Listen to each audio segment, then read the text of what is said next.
I'd like to call to order the Townsend Conservation Commission meeting for Wednesday, May 27th, 2026 at 7 p.m.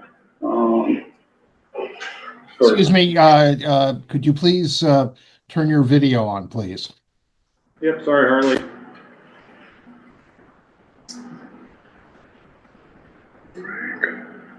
Better? Got it. Thank you. All right, calling me to order 7:05 p.m. Roll call vote. Roll call starting with Mike. Mike Potsdam present. James Gates present. James Duran present. Mike, you mind doing this for please?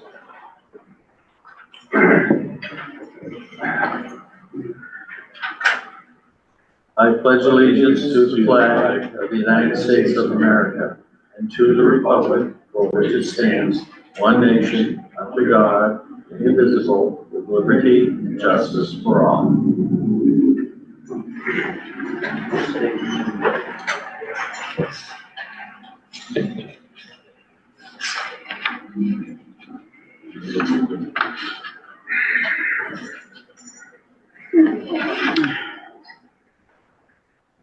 This meeting is being recorded. Is anyone else recording?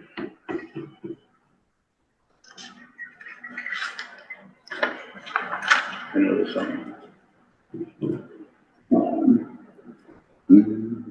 Chairman's additions and or deletions. We're adding 3.5. Brian Pinkerton, volunteer response form.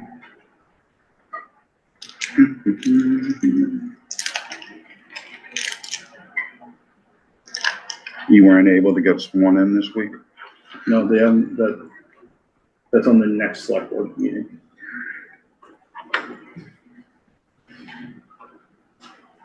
We've already talked to the chair about that.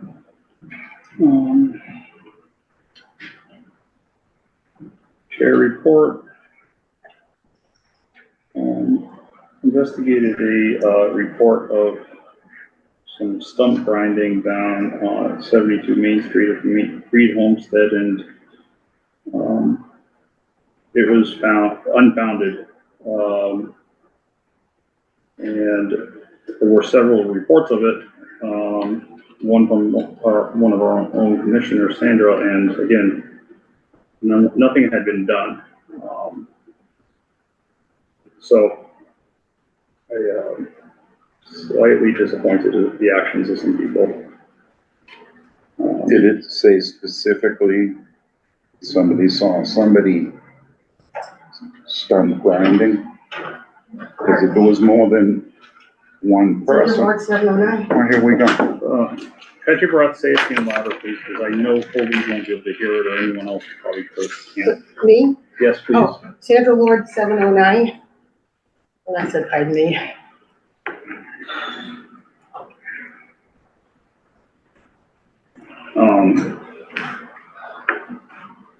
It's concerning that something like that, it seems to be more political at this point than factual. We'll see where it all goes. I'm sorry, what's more political than factual? Talking about the false report of stump grinding down at the Reed Homestead.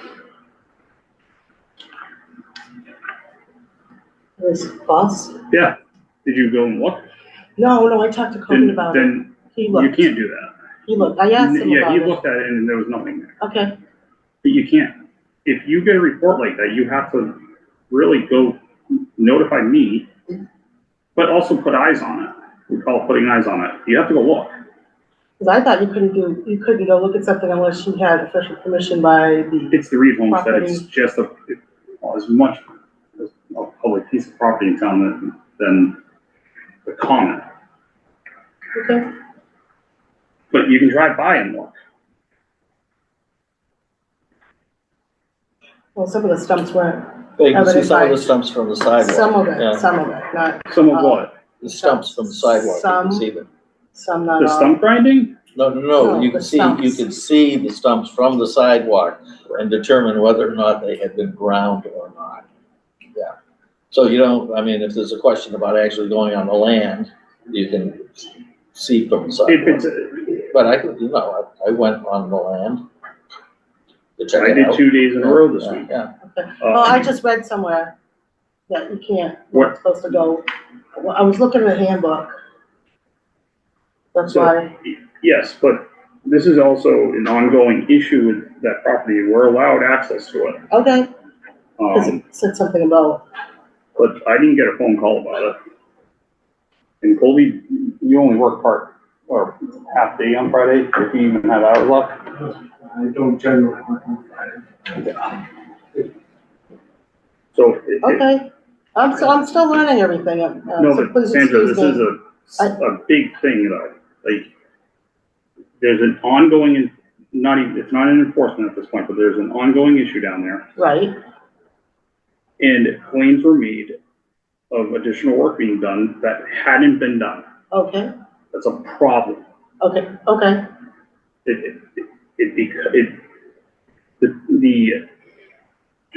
From anyone on the outside looking in, it is more looking like a personal issue between people versus, you know, the property and the work that has been done in the past. I just felt we had an obligation if someone had said something. Yeah, you have an investigate. obligation to go investigate. But it's Who not- said it? Who said it? Who said it? Because that is part of it. If you want to report it, a violation to the state, you can report it anonymously, anonymously. Okay, With that being said, you know, you didn't even go look at it. You email Colby, that's an hour. what? Good thing the camera's not there, Colby. Okay, so I looked at a document that said you can't do unauthorized site visits, so. But I didn't get a phone call with a clarification.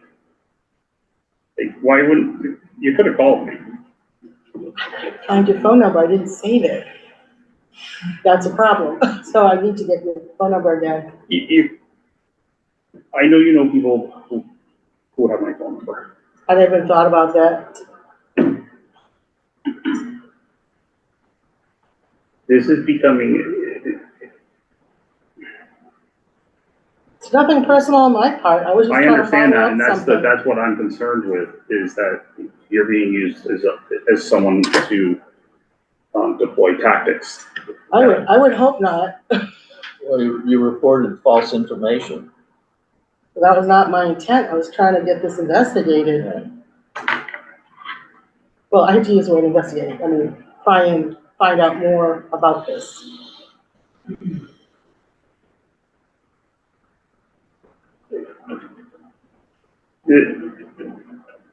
You know, it's tough. I know there's a lot of politics in town, and I've always tried to keep it out of here. And right Okay. now, I really feel that the politics have crept in. And it's something that we try to do our best. We're all volunteers. None of us get paid. Colby gets paid pennies, but. Good Colby. I can't do this. He gets a sandwich. I know. He's just trying to eat. I can't blame him. So we're all volunteers, but. So I do it- apologize if I didn't go about it the right way, I do apologize if I did that the wrong way. But someone sent you false information too, and you have, people have, that's not the appropriate way to do something like that. I mean, the person that told me, Yeah, and I'm not gonna push the names, but it's frustrating. You feel as though you should not mention the individual who brought this information to you?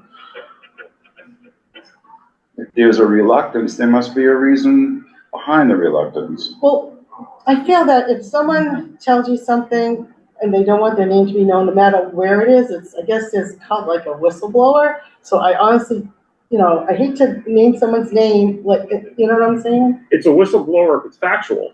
But I didn't know, I mean,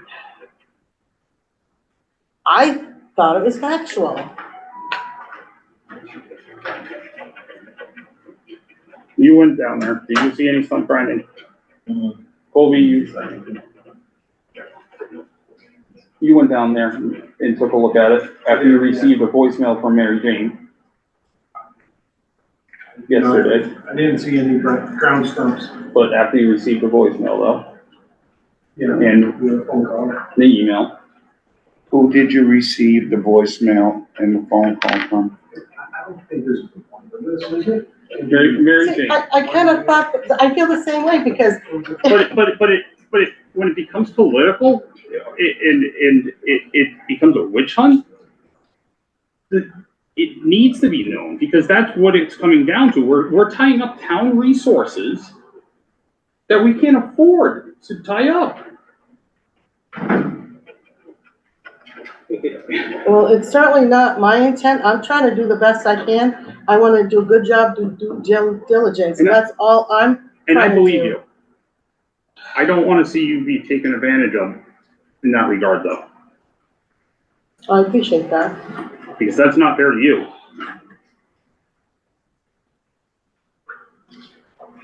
Mr. Chair, if a commissioner requests and asks him a question just now, the reluctancy to give me the answer, I disapprove of. I'm just voicing it. So hurt. Thank you. Oh, you saying that about me or Colby? Jimmy's on point. He knows exactly what I'm And I'm talking just about. so heard means that it's reported that Jimmy's disappointed by it. That, you asked me or Colby? Or Both. Both? I've never been in this position before. I mean. I haven't either. So I really don't know what to say, how to handle this, you know, I know. And I'm sorry if you're disappointed, Jimmy, I just, I'm at a loss because I don't like being in that comment position. that I just made did not pertain to you in any Okay. way, shape, or form. That answers your question. Let's move the motion. Let's move on. There's no motion. You know what I mean. So, that's my report for right now. Mhm. Review and approve meeting minutes from March 25th, It was a meeting minutes, but You give Sandra a second to catch up on.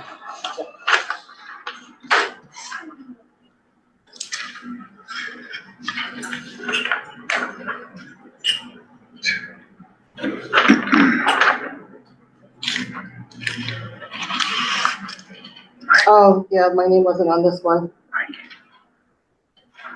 No, but you've been, just let you know, it's not, it's, right. What do you mean? number 1.1, my name's not on it, 1.1, okay. I'm just letting So you that know. Oh, is it further? I'm sorry, Come in later. After some time, oh, okay, Thank you. I send see, around a sign-in sheet. 712, okay, thank you, I'm sorry. So we, Darna. Yeah. I can't use that with me right now.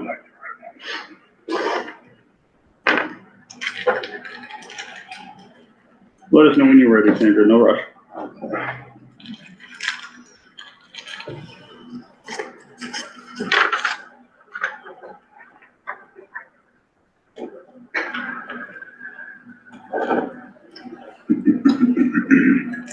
That looks good. Need a motion and a second, please. A motion to accept the meeting minutes of, I'm sorry, March 25th, 2026. Second, like Pat said, Well, yeah, like Bob said, what? second promotion. Okay, roll call vote starting with Mike. Sorry, Like Pat said, yes. James Gates, yes. James Brown, yes. Sandra Wood, yes. So you seconded it and then went right into the vote. He's not that quick. Do you have a copy of the agenda, otherwise I gotta look at my phone Oh, again, sure. which is hard, because it's so. Here's the second page. Yeah, it's, 1.7, agent report. Thank you. with the, first page. Thank you, appreciate that.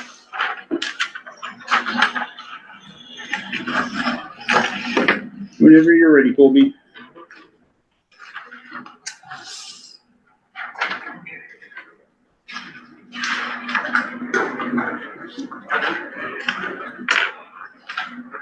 have anything typed up as usual tonight. Didn't quite have time to get to it. Okay, so, agent report for 527. The last 2 weeks, we've had 2 IDRFs, one for 8 Old Meeting House Road. We're doing a septic replacement, and there are no wetlands involved with that property. 22 Haynes Road, is being subdivided, and, it's property 34-81-1. There is and this is, there's a map in there if you care to look.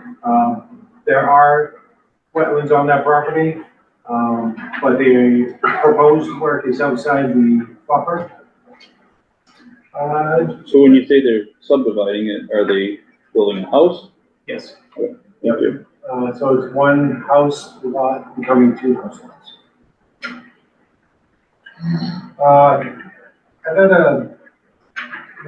I only mention this because it's been a few conversations with the owners of 3 Briar Way and their engineer. They've been asking about the rules for adding on additions in other buildings. And they are right, they have quite a bit of wetland buffer on their property. And they're dealing with frontage, so they have to redesign what they're thinking about doing. You know, I don't normally bring every phone call up, but this was 3 or 4 conversations where just discussing the actual regulations, not giving advice, but making sure they understand the process. What sort of regulation questions did they have? Well, they need to get a delineation to ultimately determine where that wetland ends and how much space then that they have between there and the frontage, or setback, excuse me. Okay. All right, I'm just making sure that our regulations are clear Yeah. in that regard. Let's see.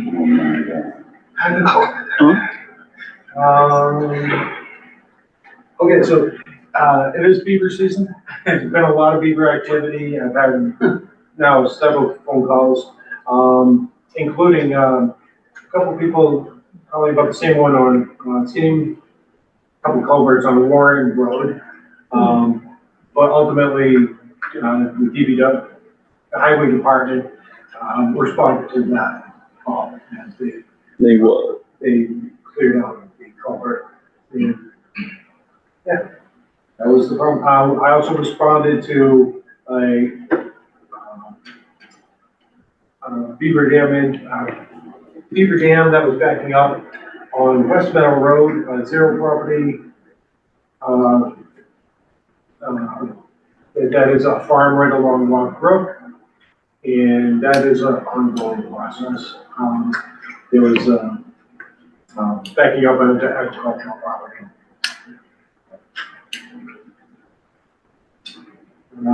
Yep, I had visited 74 Haynes Road. You might remember or not. I discussed 72 Haynes Road, and this is a very similar situation where they had some hazardous trees just outside of wetland buffer that they want to take down and make sure that they are outside the buffer.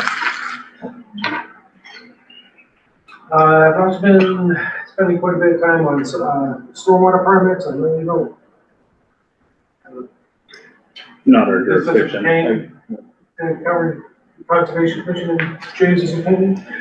No, it's not my opinion. I've been told, it has been beaten into me that it's not our jurisdiction, because I like talking about it. So. It's finalizing a couple sub permits, one for the Depot Road extension and another one for Fitchburg Road. You know, along with that, this kind of goes in line, is they're finalizing their conservation restrictions that are required for those properties, which are age-restricted developments. It is one of it's within the bylaw that they have to have a CR on those properties. And then there'd be more on that. I think that will probably most likely come around to being a agenda item at some time, at some point, because they wind up being really small sized areas for conservation. And our bylaw is tied to the state's law. Our bylaw is a direct reflection of the state law. So it was the state's MBTA Act that has created this ongoing nightmare, really. It's tiny little postage stamps that they want Conservation Commission stuff. I can't speak to that. I know it's everything to do with the. Is there a particular project that refers to it? That Age restricted, low income, that sort of stuff. So Depot Street, the one Elmetta is doing, those have little postage stamps. What are they, a couple thousand square feet, Colby? Quarter of an acre. More than that, they're quarter to half an acre, some of them. Isn't it like usually in the middle of the project or? The town that gets designed by the developer. It could be on the outskirts, which a couple of them are. But there is one in the middle with the development. does the state have Entirely up to the a property number, owner. a size? I'm sure they do. I don't know what it is offhand. Moving on, good. I think it has to do with the units and that's the size of it. Into the square footage as to how many units, as to how big the area is, right? But at some point, the planning board voted for us to hold them, the CRs. Planning board? Yes. Sorry, Colby, I just No, I think given more that background. wraps it up.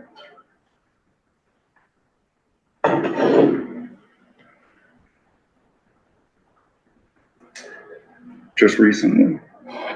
Just recently with planning board? No. Okay, I'm going to the meeting anyway. I'll doubt it be able to. DPW reach out to you before they cleared those culverts?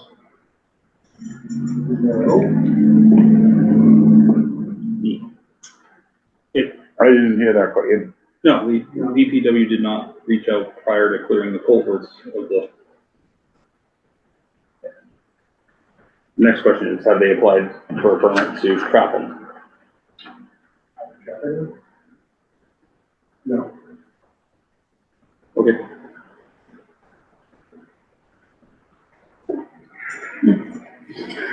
um, 2.1, continuation of notice of intent, DEP number 308-0730, TWB 2026-006, Zero Brookline Road, assessors map 34, parcel 14, lot 1. Applicant Kevin Smith, the proposed project is for the installation of a new septic system, associated grading within 200 riverfront area, and amendment of filing to include rebuilding of cabin access road, creating a hay field and pond. Approximately 7:15. It is 7:28. Hi, Frank.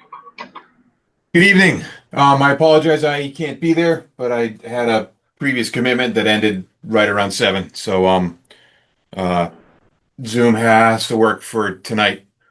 I wanted to give an update on this project. I'm working on a plan set to document what's gone on in the property, and it's just unfortunately been taking me a little while to get everything pulled together. And we had continued last meeting, and I wanted to kind of give the commission a quick rundown of what I found out there. So what you can see on my shared screen is the 2025 aerial from Mass Mapper out at the site. This is the pond that was built. This is the area that was cleared for, I believe, a pumpkin farm. And then the cabin is at the location of my cursor here. It looks like I'm going to jump back through the aerials that are available from DEP. 2023, you can see the pond is existing, the irrigation pond, as well as the the field. However, no work has been done on the cabin. 2021, same situation. It looks like this is when the irrigation pond shortly after it was constructed, and then this area had been cleared. And then you see 2019. That's the latest available aerial that doesn't show the pond or the clearing. The plan set that I'm pulling together for the commission, I've pulled in historical LiDAR, which is aerial topographical information for the property in the project area. I've pulled that in for 2011, which is the as far as the contours go, that's the latest one that doesn't have the pond. And then I've pulled in the most recent LiDAR, which I believe was 2023, which shows the pond. And I've sketched in the clearing, and I have a plan showing all the other proposed improvements, including the septic system. So I'm working to get that finalized so I can get that into the commission and get this moving along.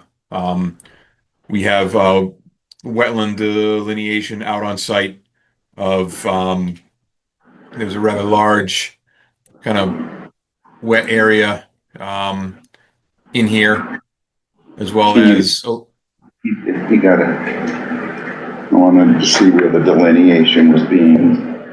yeah. So let me I'm gonna see if I can show this on my CAD screen.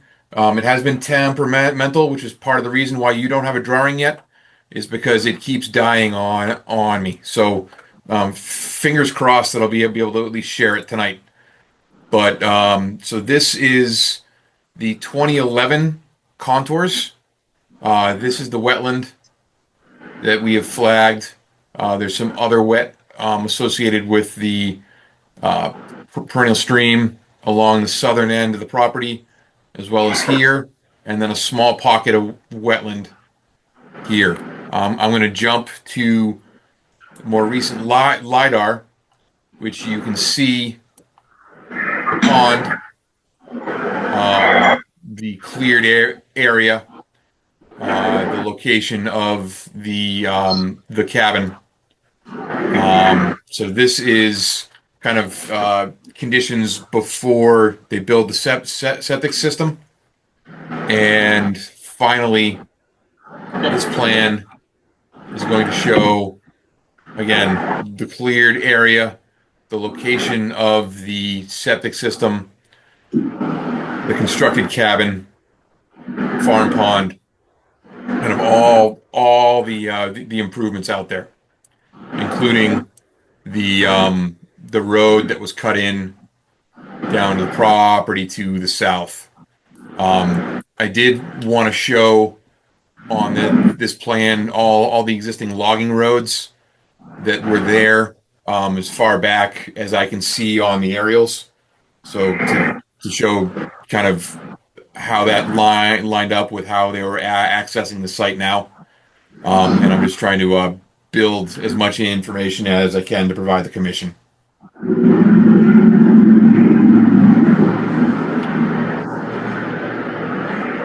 Any questions from our commission? For Colby? I didn't hear you. Sorry. Are there questions from commissioners, Colby? Again, I know it's tough when you haven't had a plan to look at, so I apologize for that. Frank, 2019 is basically the date where the pond came to fruition, per se. Sometime after 2019, between 2019 That's fine. and 2021. All right. Yes. Very good. So I was under the impression the cabin was there all along, but then was, The foundation was. There was an existing foundation that has since been reused and they built the new cabin on top of that. So you can see it. Here's the location of the cabin from the 2025 aerial. You see this kind of rectangle here. So I'm going to flip on. So the foundation is somewhere in here. You can't really see it in the trees, unfortunately. It was overgrown. It doesn't show up in the 2021 either. Or 2023.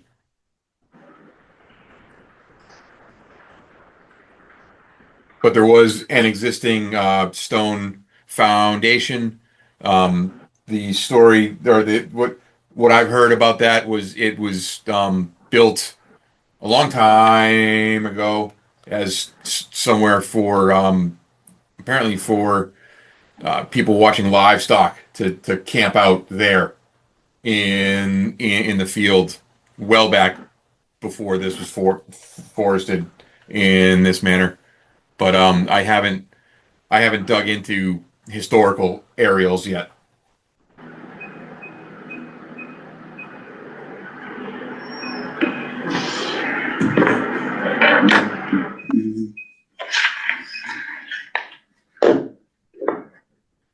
Thank you, Frank. I know there are some butters here, with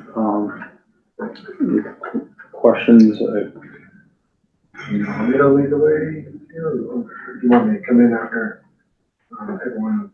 I don't know, I never got it. You, Yeah, so, when did you receive that? yeah, I have it in the email from. So, They didn't get that. yeah, I just brought it up. So what do It's we kind have? of a reiteration of all the abutters' concerns is what that document is. If you want So- to review it first. So this is a recent correspondence from Yeah, the from Friday. abutters. So moving forward, we need to receive, I need to receive stuff 48 hours, 24 to 48. I understand stuff through when it was a holiday, so it's all good, man. Can you email Frank a copy, please? Yeah. Frank, Thank you. there's gonna be an email coming to you. If you could look at it and take time out of this to do this. Are you gonna CC it out to the commissioners, or are you gonna read it in? No, it needs to get read in. Okay. So, someone volunteer to read it. What do you want me to? Yeah, the guy with dyslexia is gonna read it. There aren't enough pictures for me. Yeah. What's that? There aren't enough pictures for me. Yeah, right, yeah. Dear members of the Conservation Commission, Conservation Agent, we are writing as abutters regarding the notice of intent application for the proposed septic system project at 0 Brookline Road. We respectfully request that this correspondence be included in the public record for this matter. After reviewing the available materials and the DEP technical comments, we have significant concerns regarding both the current proposed work and the apparent history of prior activity on the property within protected wetland resource areas and buffer zones, riverfront area. The DEP comments appear to identify multiple instances of work that may not have been included in the current NOI submission, including but not limited to cabin-related construction and access road, vegetation and tree clearing adjacent to the cabin, work associated with a farm field near the cabin and pond, and a foundation that DEP states may have been constructed without Wetland Protection Act permitting. The DEP comments further state that the work may have been occurred between 2019 and 2021 and raised concerns regarding possible unpermitted activity within wetland resource areas and the buffer zone. DEP also references potential tree removal or vegetation clearing within the inner 100-foot riverfront area and questions whether after the fact review or additional permitting may be required. As abutters, we are concerned about cumulative environmental impacts of both the prior site alterations and the currently proposed septic system project, including impacts to wetlands, drainage patterns, runoff, wildlife habitat, and adjacent properties. We respectfully request that the commission fully review and address before considering approval of the proposed project. And these seem to be bullet points. Whether any prior work performed on the property required permitting under the WPA and local wetland bylaws. Whether permits were obtained for clearing, access road construction, foundation work, tree removal, and other land alterations identified in the DEP comments. Whether any enforcement order, request, or determination after the fact filing or other compliance review has been initiated or considered regarding prior work on the property.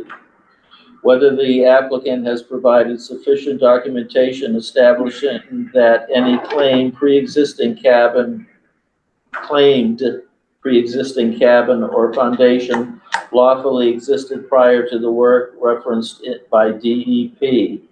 Whether historical aerial imagery and site inspections have been reviewed to determine the extent of alterations within protected areas. Whether the commission has evaluated cumulative impacts from prior site activity together with the currently proposed septic system installation. Whether the project fully complies with the performance standards set by 310 CMR 10 58 and all other applicable wetland protection requirements. We also respectfully request that all relevant materials related to prior work on the property, including permits, plans, correspondence, DEP comments, enforcement records, and supporting documentation submitted by the applicant, remain available as part of the public record. Sincerely, residents of 201 Brookline Street. Did you get that, Frank? Yes, I did. I received the email from Colby, and I fired back a confirmation that I received it, and that is definitely much of the same bullet points that I'm working to document for the project. So, do you feel that you can have answers to those bullet points for our first meeting in June? First meeting in June would be 13, 10. 10? Well, let me just confirm. Yeah. June 10. All right. And second meeting is June 24th. June 10th. I will, so today is the 27th. I would probably need to have something into you by the 3rd at the latest. I just want to make sure you have time. Well, yeah, and I also want to make sure DEP has time to review the. Correct. Yeah. So 24? Yeah, I think if you had DEP something, review would be difficult to have done before by the 10th. right. Right. Sandra, did you have anything? I'm sorry if I glossed over you. Oh, Did you have no, anything no. you wanted to ask or comments? That's quite a comprehensive List. list. Is there any way I can get a copy of that so I can Yeah, look it everyone over? should have a copy of Okay. it. Mm-hmm. I asked of that. Yeah, I think I'd like Should to, be a copy sent to all the commissioners, please, and it's also in the folder. Send it to those who are in. We can easily print this out tonight, so Yeah. Copies right I now. won't, But it also needs to be in our SharePoint. correct. Yeah. So Frank, Jim, I'll work to have a response in by the 5th. Okay. The 5th or the 8th. and include DEP on that. That'll be that's a couple weeks before your hearing on the 24th. Okay, so, so you're requesting that we continue this till the 24th of June? Yes, I am. Thank you. And that gives DEP a little more time Yeah. for him to be able to get Yes. a little Well, more. yeah, it's a comprehensive list, it's all bullet Correct. pointed, and Correct, that's outstanding. thank you for providing that. Yeah, and this is one that the commission wouldn't really be able to close out until DEP has buy-in on the comments. So there would be some back and forth between Colby and the DEP reviewer or circuit rider. Well, yeah, it really should be going back and forth with, yeah,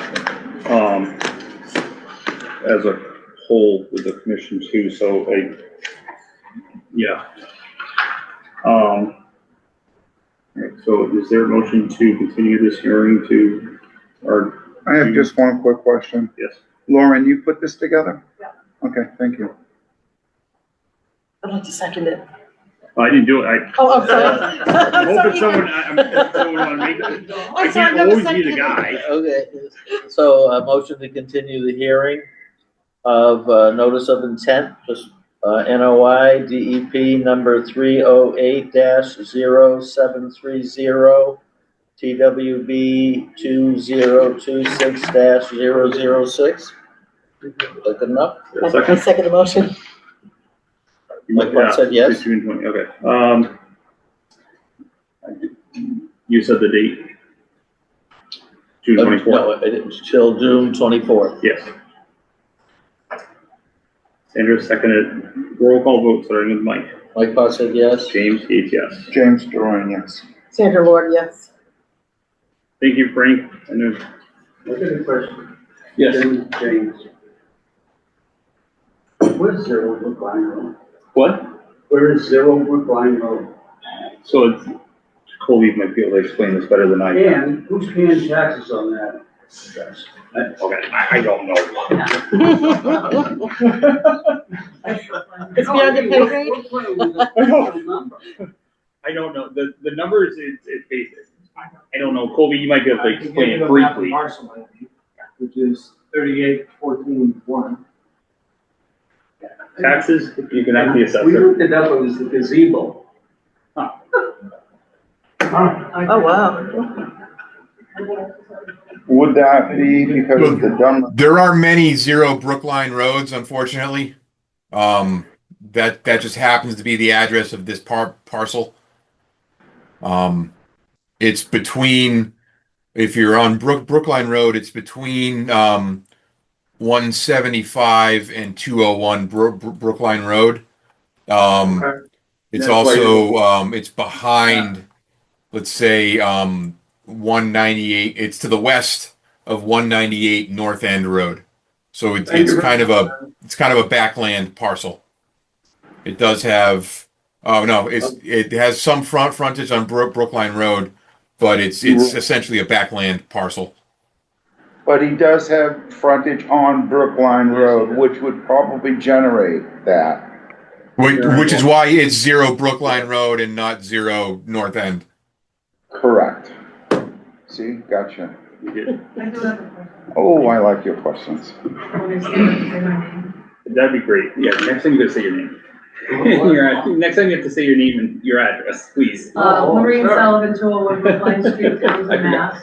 My question is when you go to the Townsend site to look up, is my property in a wetlands? You know, you get this kind of map like I'm doing here. And then I go to another one for a blown up and it shows me, I know it's not accurate. Is there a way I can get an accurate wetlands map of our area and zero Brookline? I mean, Have it delineated. So the quick answer to that is if you go to Mass Mapper, if you look up Mass Mapper on Google, that'll bring you to the Mass GIS kind of database clearinghouse, that's what's up on my screen right now. And that provides somewhat accurate wetland lines as well as GIS property lines, aerial imagery, all sorts of data. Everything that's available from Mass GIS is on this.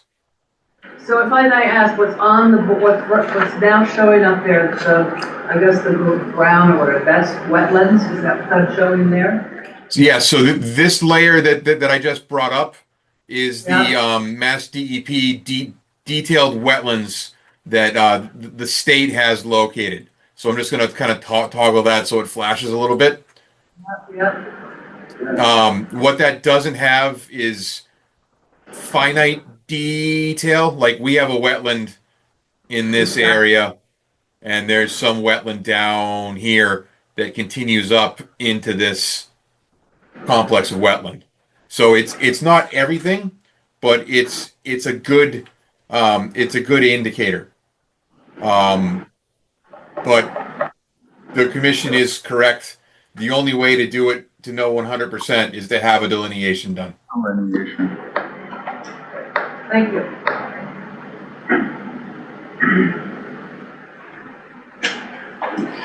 Do you think they built your condominiums in the swamp? Oh, I think they are. We're surrounded by swamp. All right. Right. Thank you for joining us. Thank you very much. Another night out at the end of June. If I have more questions, I can.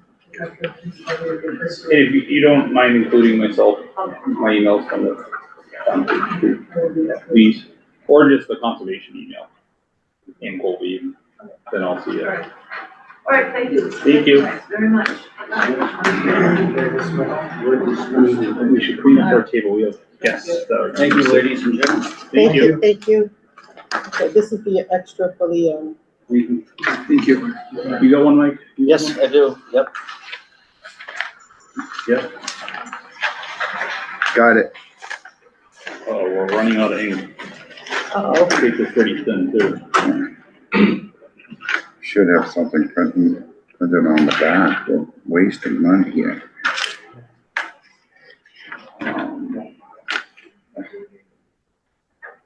Ready for the next one? It's good, it's only 7:52. 3.1, Townsend Historic Society, 72 Main Street. Discuss cutting of trees and vegetation within 200-foot riverfront and 100-foot wetland buffer, possible remediation plans and development, and consequences of an after-the-fact filing. There will be no public comment at this time. I know Frank is here, and Bill is here. Bill has hired some help. What was? So, would you mind if I speak first, and I'll introduce? Yeah. You want to come to the table and? Yeah, you want me to come to the table? Under the table. I think one thing before Bill starts in, I just want to give an update real quick on the engineering plan side.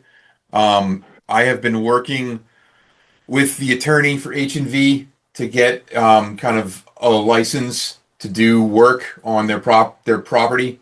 I'm assured it's forthcoming, but I haven't received it yet, so that's kind of been a little bit of a delay on my end. I didn't want to submit anything back to the commission after that first plan without having that other bit of information in my hand. So that's why you haven't seen anything from me yet. And I know there are some other things that the Historic Commission would like to discuss tonight as well. So with that, I'll kind of step back a little bit. Well, Frank, actually, real quick, an update for 80 Main Street. Yes. So the amended septic plan. Right. So 80, I've been working to dig through our septic plans. So what ended up happening here was at one point, and I'm sharing the wrong screen. I apologize. At one point, the septic system for 80 Main Street was going to be going wedged into this western corner of the property. That caused problems on a number of levels, including the Historic Commission wanted to use that area for future parking area.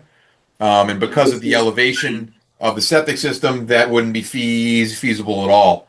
What we've worked out with the Historic Commission as well as an abutting property owner. Frank, Yes? Frank, Historic Society. Society, I apologize. Townsend Historic Society, yes. What we've worked out with my client as well as in a butter is the septic leach field for the church is going to be on the north side of Main Street. So this area would now be available for that future parking that they want to have there. So we told Jacques at I don't know, a couple meetings ago when he was here that there just needs to be an amendment filed for this plan. Because, you know, there was floodplain storage associated with it and other calculations that I just want to make sure are recorded. Addressed. So, yes. Yeah.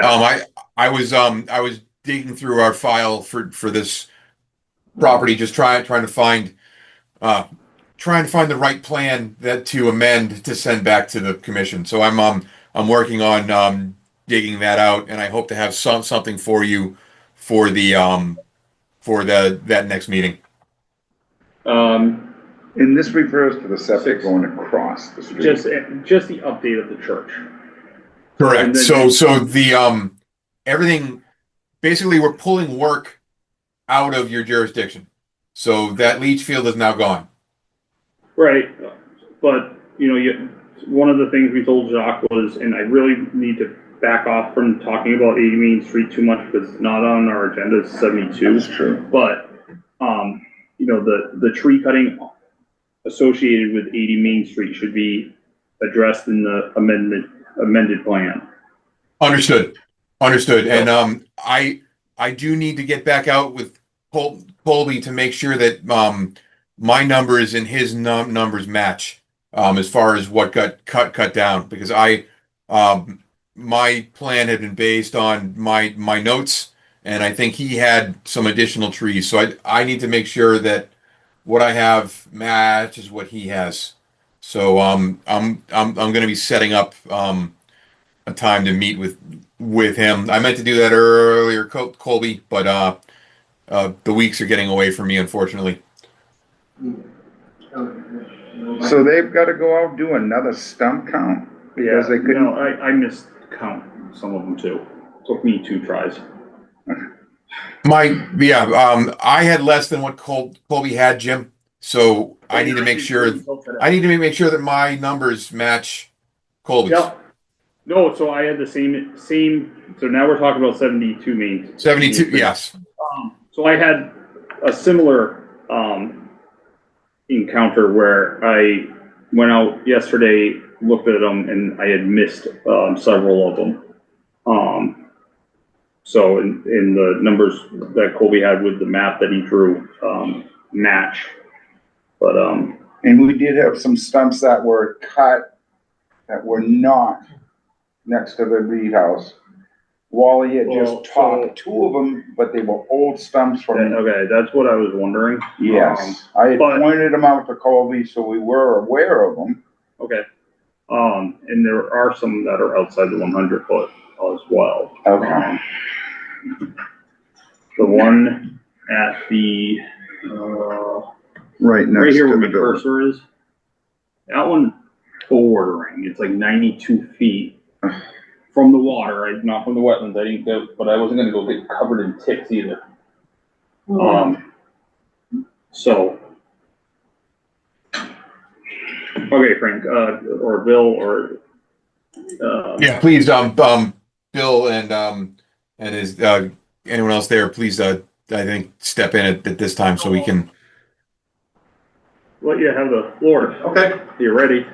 Yeah, so I'm gonna go back, because this is a sort of a complex story that we're telling here, because you're talking about the Townsend Historic Society. I know we're on the agenda, but in order to understand what we're doing as a historic society, you actually have to understand two other nonprofits that are involved in a group project.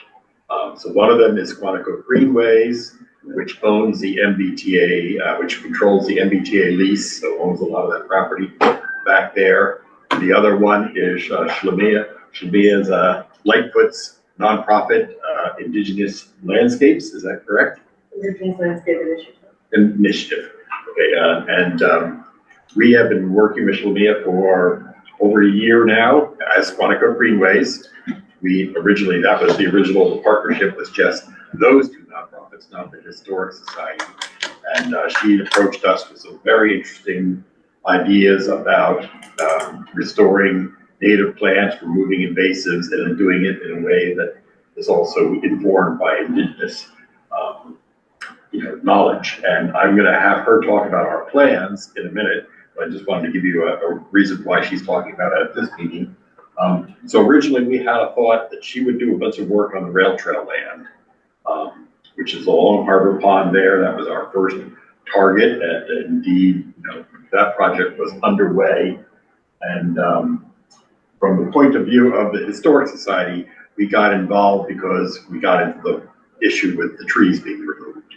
And, we ran into that issue, and I thought, one way of ameliorating the tree issue is to do additional work on all the property that is along the Harbor Pond, because Shlamia had such great ideas for the rail trail property. I thought we could also include the Townsend Historic property in that whole thing, so complete the entire, because at some point that land is the Historic Society's land sticking out to the pond, not the ribbon that the MBTA and Quantico Greenways controls. So we decided to get all three nonprofits involved, and we thought, the Historic Society really doesn't have a mission to do invasive plants or that kind of thing like that. But we could justify it by saying, okay, this is our way of making up for some of the things that went wrong with the tree removal. So our vision would be, we definitely want some of the trees replanted, especially those behind Harbor Church. But we would prefer not replanting every one of those trees, because we are trying to recreate the historic feel of the 1800s, when there would have been much fewer trees back there. This is obviously something that ultimately you decide, but we are throwing it out there as an option. So the fact that we can then, help out this project financially and, with volunteers and things like that. So we are actually paying Frank for doing this permitting process. This Historic Society is not Quantico Greenways. So we are effectively, pushing ahead with this project in the thought that maybe this will help with the tree issue. And so that's one of the reasons. I know we're not actually on the agenda, but I would like you to just, Shlamia, give you a brief overview of what we're doing for the. Well, you are on the agenda for the church, you're saying? The church is saying really for everything. Everything, all included. So it does cover adjacent properties. Right. So it actually, it covers this property too. So that's one thing I just wanted to have her give a very brief overview. She's not doing the official filing yet, Sam, as Frank hasn't gotten the official filing yet, but this will all be part of the same filing. The tree issue, the invasive plants, hopefully, as long as you guys accept that can be something that is a substitute for replanting every one of those trees. So we will be submitting all that together. In fact, we know there's a bunch of other things going on at the Reed Homestead that we want to be dealing with too. We have a tight tank issue at the Reed Homestead, or not very tight tank issue. Very the chalk. So there is a bunch of things going on that we would like to have Frank work on and put it all together. The one thing that we would like to make separate, because there is a time constraint, is that permit for putting the scaffolding in the Quantico River. For the clapboard. So that should be separate. Yes, that's an RDA that I'm under contract for, Bill, that I need to get into the commission also. Yep. So that is a separate thing. Yeah. So I just want to be clear, that's separate because they're actually putting the siding on the cooperage right now, and Right. getting towards having. It's getting close three to sides time done. to get that. So yes, I know that's Frank's Yeah. issue, but I just wanted to make that clear that we've got a bunch of things going on, Reed Homestead. We're combining them all together. We'll hopefully just do a single filing. That's what we agreed, Frank, right? A single filing for most of that stuff? Yeah, except for the, the scaffolding is obviously already a Scaffolding, separate property. That's why I just wanted to be clear. And that's why I said the church is an amendment, because it's a separate property, so, Okay. Do you have any idea how close they are to getting ready to get the scaffolding in? I well, mean, be careful. just an idea, they're getting that close, so it's, Weeks. I'm okay. gonna get that in then. Yes, I do. I said that so they would understand if it's in a couple weeks, it's coming up quick. Yeah. Receive. Okay. So- No, Really no- think I that's- understand that's looming, Jim. So would you guys like to listen to? Yeah, of course. a brief talk? So she's a very interesting person. I don't know if you haven't met her yet. I don't know if she wants to. I don't know what track, I'm happy to tell you about the project that we're talking about, That'd be, great. okay? Do you want to show them the map? I think not enough. Yeah, we can grab the map. I think the map We really. don't wanna put pressure on you, then. Yeah. You could just give it to Bill and tell him to do it too, Yeah, you're you good at did. that.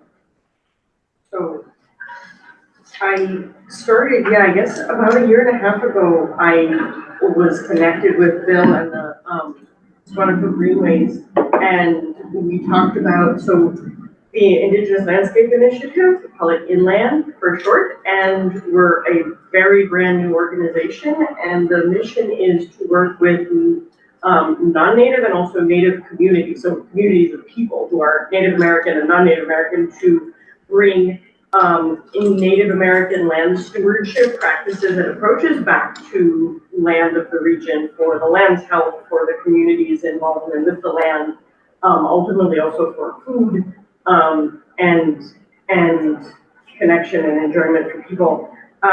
And we were talking about doing work on with some of the land along the rail trail. And we talked about several spots, including kind of behind the Harbor Church meeting house. And we talked about approaches to invasives and doing invasives work as one early step, ongoing, but also early step of stewardship.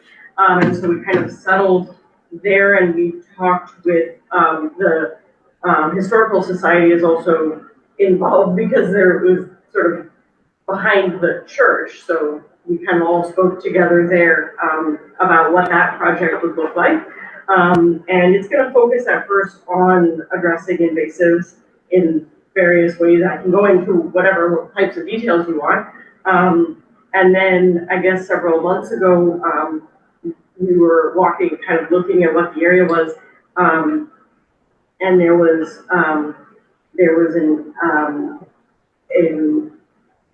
we kind of delineated what the boundaries of this project would be. I don't know how much detail you want. I don't want to waste everybody's time. Well, we've time at this point, we've gotten into this, and Sounds interesting. There was but the invasives they're a concern of the commissions and of the community. there are a lot of them there, and there are also a lot of really exciting native species. But yeah, so then we were walking, there was an area that Bill was like, well, that, like, we stop here, I'm not sure whose parcel that is. And then when I was going back, we were working together on a grant proposal, which I have a copy if you'd like of the grant proposal. But I was looking at the maps, the Mass GIS maps, and it was this area here. I'm trying to show you. Want to hand it to them? Sure. Yeah. Yeah. Us old guys are. And this is the I'm dark sorry, part is the project area. Okay. So it was this area here, that I then was looking at, and I was like, well, that's Townsend Historical Society's land according to Correct. this. I don't know how, I mean, at least according to the Mass GIS delineation, that's what it was. And Bill said, oh, sure, well then, let's include that too as part of the project. So now we're talking about working with this whole area here. Sandra, if you want to see. Sure. But really, in the overall big picture, anything in the regards of removing any invasives, anything Thank you. involved in, trying to generate some of the older non-invasive plant life and encouraging it and getting it to grow, I mean, shouldn't I be, remember growing up in the 90s and fishing on the pond, and you could walk up almost absolutely, the entire length of the Reed homestead, and now you have this little path down to the water to fish.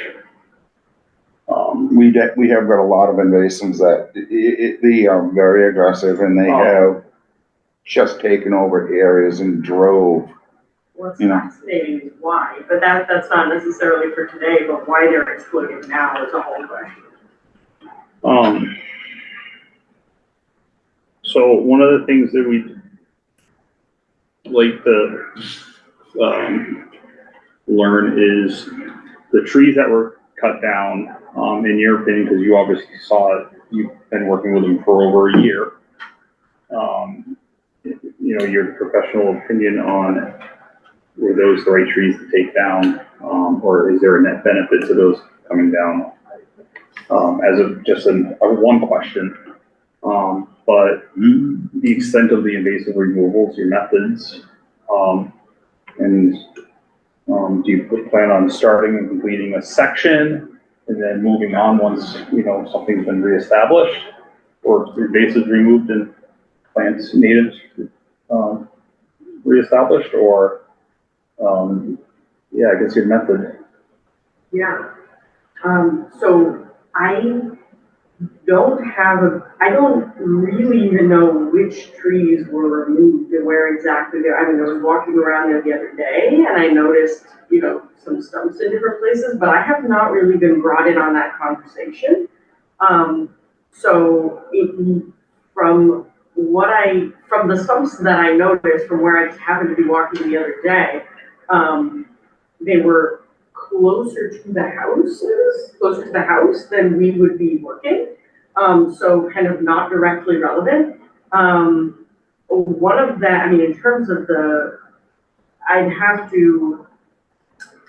I'd have to go and really think through, because we hadn't been planning on working all the way that way up toward the house. So there's some right along the edge of the lawn, with where the buffer is.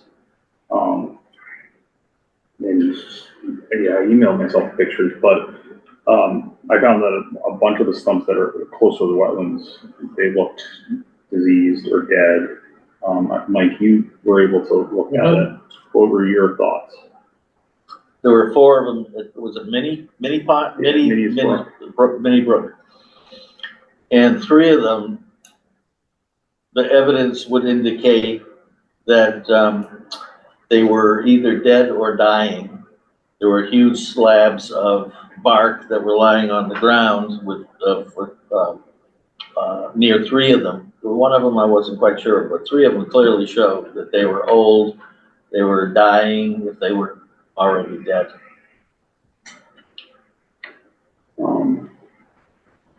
Some of the other ones didn't look like they were suffering too much, but that's. Are you referring to the trees on H and B? Closest where the switching box is there right in the front? Or are we next to the? Cave trees. Oh, exactly.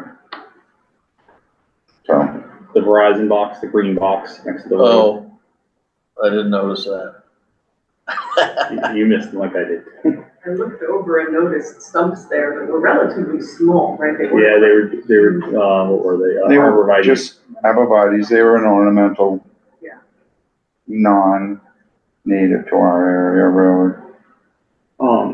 I think Jimmy was more asking, what are your methods of removing these invasives? I mean, I attacked a large area, acres of it. It's not a small, simple project. No, it is not. I mean, if you feel as though you can go in there with volunteers and hand clippers and pull and yank and tug and put them in the wheelbarrow and slowly do it, you'll be there for 100 years. Yeah, and then how long do you think a project like this would take? That's a really good question. So I will be able to tell you more probably in the next 2 to 3 weeks. We're having, 2 experts in invasives, and in indigenous land stewardship practices. One of them is native, one of them is non-native. But they're both kind of experts in this area. And we're having them both out hopefully in the next couple of weeks to come and look at the area and write up a plan, sort of assess what's there and write up a plan. I've been talking with them about what I've been seeing, but really the next step for the project is for them to come and really look at it and write up what they were gonna write about that. And then I'll be able to tell you more. Would you guys or Colby be interested in, us let you know when that's happening and then? Yeah, that'd be very interesting. Would that be okay? Yeah. I imagine so, I mean, Fine with me. but I don't know. And Yeah, we have to obviously be careful how many of us come, but the I'm out. commissioners. Okay, well, and I know we might have, we'll hopefully have new commissioners on by the time they come up too, so. Extra Indians, get them out in the field. But in terms of our method, I mean, I think, so the way we're viewing this is as a long-term, commitment to working with the land and working with the community. What I kept saying is we're not looking for an in-out project. Working with the land is a long-term thing, and one of the things that we learned from indigenous practices is you don't just do something and then the land is good and you just ignore it, right? They were constantly working with the land to keep it healthy. It takes a lot of time. And so you go in and you work on some, and we'll see. I mean, I think I'm hoping that our capacity will build up over time. So we'll see what we can do. We've got a grant that will allow for one event over the course of the summer. See who we can get out to come and help. We've got tools that are great for pulling up things with deep roots, and that are, tenacious. Hopefully that will make some progress. But when I look at that area, like that, this is not a 1-year thing. This is not a quickie project. We're gonna need to work on it, and then we're gonna need to, a big part of our approach is that you foster the overall health and the overall balance of the ecosystem.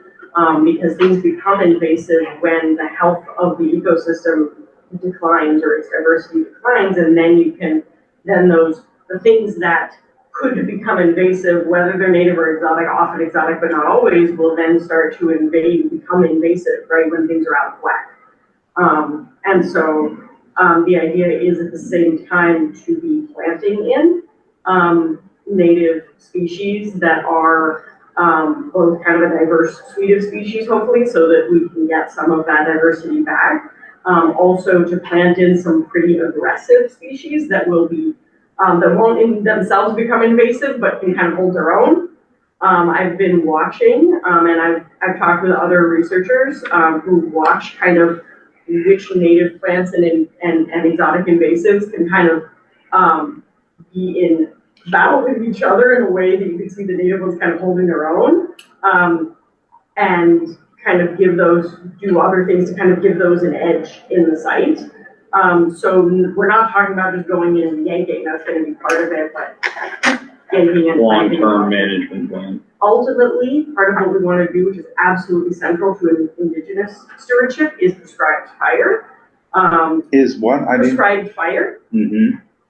Where you bring fire. It used to be that native people would put fire on the land, or you have these low, cool burns that would foster biodiversity of the species, and foster nutrient cycling. And I could go on for hours. I have gone on for hours about the benefits of this and how the land is just sore from not having it. And I'm in touch with the different agencies and authorities in Massachusetts about what it would look like for us to do it on a small scale. To put fire back on the land on a small scale. I mean, it's great that we're, like, that area is kind of, it's also right next to the water. The wind's often going toward the water. Like, there's a lot of reasons that could be conducive. And that also You've got to do more homework. You've got to understand where the DEP stands with open burning. Years ago, No, Go ahead. years ago, we were burning open fields. Years ago, we were burning back the blueberry Yes. every 7 years in cycles. There was and this is up in North Conway, we did a great deal of applications, fire retardant, burning strips through the area so that we would not have that type of a major burn. So we would burn forest areas, we burn blueberry. I mean, and we attacked invasives the same way. Yeah, Things have changed. yes. what do you mean by they've changed? Have you seen anybody? Have you ever seen anybody in the area permitted for open field burning? Yeah, up in Southern Hampshire there. Southern New Hampshire. Right. MA doesn't do it anymore. Yeah. I'm just saying, I know specifically and that's why I'm like the excited Murdoch about it. farm that were doing it up until 5 years ago, when they got a fine from the DEP for open burning when they didn't call. So it's changed, That- you know? I'm excited to hear that someone's willing to push for it. We're gonna push for it. Well, we believe in burning. I do brush fires every year. and But doing that filled with low, invasives. that low fire. Right. There's a lot of different methods. There really are, you And know? a prescribed burn. That needs to, it's part of restoring the ecosystem. It's not your first step, especially when you have the types of plants that you have there now. Some of that definitely needs to come out before you can talk about. Oh. Before you Leslie's talk on, to- still on. Well, I've had a couple of years' experiences, and then some things to investigate. I don't know what the rules are about. Vinegar. Have you ever tried eliminating plants with vinegar? I have read about it. I Well, have not. okay, so, last year and the year before, I was able to get 20% acetic acid. I think vinegar is what, 4% or something? Very minimal, very minimal. Yeah, a little bit.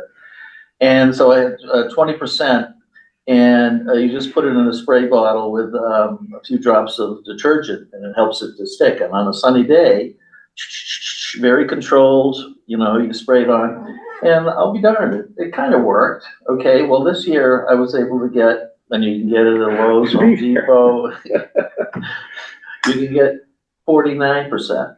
Okay, so it's half acetic acid. Right. Right. And in one day, it just burns the heck out of anything that it touches. And so there's one location in Fitchburg that I'm associated with, and there was a patch of some pretty aggressive poison ivy.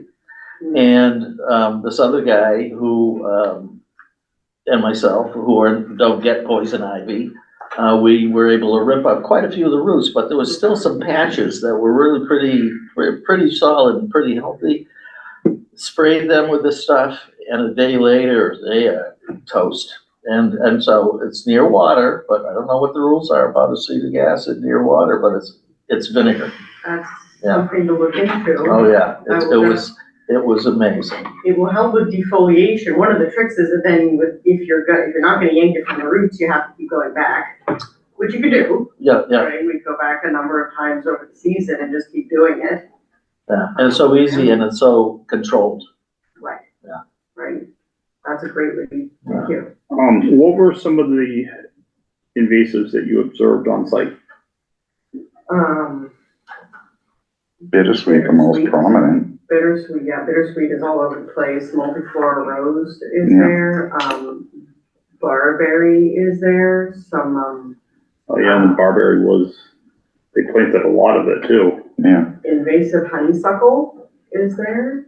and you gotta see some Phragmites, common reed coming. Okay. It's, Yeah. no doubt about it. Baines rocket. Which is it? Baines rocket, I think it's called. It's one of the flowery ones. You're our expert, tell us. It's a mustard. Okay, Okay. It's it's usually has sort of a purpley. and it's more of a ground growth? No, Yeah. it isn't a You crawler. know what they call, silver dollar plant that, it's got these, There's some seed- of that too. yeah, some of these Okay. discs with 2 or 3 seeds inside it, Yes. okay? It looks like that. It looks like, imagine, a yellow mustard that you Okay, see growing around. yeah, Just make the flowers bigger and turn purple, and that's what they, and now, did you see anything under the water I did not look Milfoil? into detail in the water yet. We've seen it further up in the headwater area, Okay. you know. I mean, I There's saw- plenty of invasives to go around. Yes, Um, there was a grass, apparently, or a cheatgrass, that there was one of the. Canary. Canary grass, thank you. Yes, canary grass. That one I did not know how to ID on site, but I sent a photo to one of our invasive experts and he told me what it was. He was like, ooh. There's a lot of that, it's a big deal. It's very aggressive, but it's still of a feed quality Okay. as far as it's a harvestable It's product. not gonna hay it. What is Charlie? Okay. What is Charlie, what is it across? It's all canary.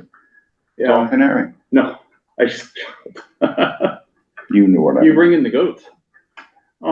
What sort of native plantings? Bring in the goats, that's a great idea. The goats, I'm telling Bringing you, in the I would goats for put, poison ivy. I would put my money Yeah.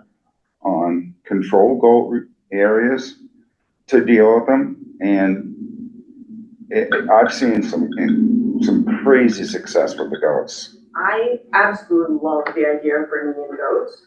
That is a big piece of the conversation from our end. Absolutely. One of the things that I wanna make sure we do, right, they'll bite things down, and we wanna make sure we can also pull things out. Well, sometimes that's the problem, because sheep, when they would graze, they would pull all the grassland areas out, and it would not grow back, because they were so efficient in eating it and chewing it. And that's when you got into the Dust Bowl area. Or maybe sheep, cause I know. There's a lot of different applications as to the animal, et cetera, et cetera. Yeah. Chainsaw has a part in it and all this, everything. Yeah, polar bear, are you familiar with polar bear? That's one of them. Polar bear, we don't have any. Polar bear. It's also called, there are other ones that are called weed wrench, but it's. Yeah, we actually have a weed wrench. We've got one in the office, we've had it in there 10 years, we'd be more than glad to go blow the dust off We of it. just bought another one 5 years, not even, it was like 3 years ago when we had an invasive training, which you can borrow. Thank you. It's available. So you're going to meet with, some additional, professionals to come up with a plan. What is the time frame for, a preliminary, plan? That's a good question. So I'm trying to get a hold of one of the experts right now who's had some family stuff come up and has not been as easily reachable. The thought, among the rest of us was to try to get out there in the next couple of weeks, sort of the next 2 to 3 weeks. And I haven't gone over with them yet what would be involved in, the plan after that. I don't imagine it would take them more than a couple weeks after that. It may be less, that's sort of my rough. To go get an overview of what invasives are out there.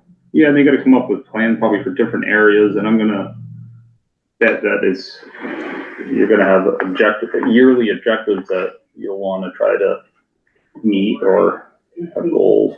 The idea for this plan is fairly contained, sorry. No, go ahead. This plan was sort of going to be we're sort of piloting this whole thing, this is a first effort. And we got a grant for it, that is also, that sort of runs this season, and we want to have the report with a preliminary kind of, at least for, I said, kind of outlining this year of work with an eye toward what we would expect to see out of it, and then what we would want to do in future years, and then hopefully hold a community event, a little bit later into the summer. But before everything's dropped into the use, so we have a time frame there. And then I'm working on applying for some other grants, hopefully to be able to have them come back and do kind of a more serious, longer term plan of like, okay, this site as a whole, now that we've gotten into it a little bit, what does this look like and where are we going with it in a larger way? So Bill, how far down the rail trail corridor were you envisioning this to go in this pilot? all the way to the bridge, to the trestle. In In center, center of Townsend? over No, here. no, at Harvard. Oh, okay. Is This this, is Harvard Pond, I'm talking about. What? is this helpful, sorry? Yeah, so from the church all the way down? No, Oh. from where the culvert is, Okay. well before the church. Oh. So it's a small, very Oh, yeah, limited yeah, area. okay. Yeah. Culvert, okay. By the Right. hay field. Culvert that somebody worked on before. It's a real small, Right there. limited. Where's the church? Church right here. Right there. This is a hay field right That would here. help, that would Okay, probably yeah. help more. Ah, perfect. Sorry, This- Sandra. Oh, no, it's okay. Where's the church in relation to? So I don't, this is the Three Homestead Church is right here. Okay, And there, this is the hayfield behind Harbor Auto Body. okay. So. I from can the- share again if that might help.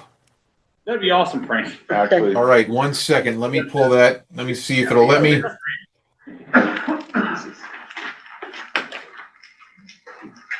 So what you should be seeing,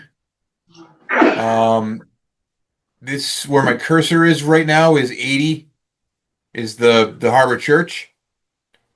So you were Yeah. saying from there Nope, to the left, to where the hayfield is. is Where, Hayfield? yeah, so you see my cursor? I do not, unfortunately. I assume that there's a culvert here. Yeah, right there. Yep. Where the culvert, that's where it begins, at the culvert. that's the stop point? Yeah, because there's invasives right all along that shoreline, Yeah, on both sides, really.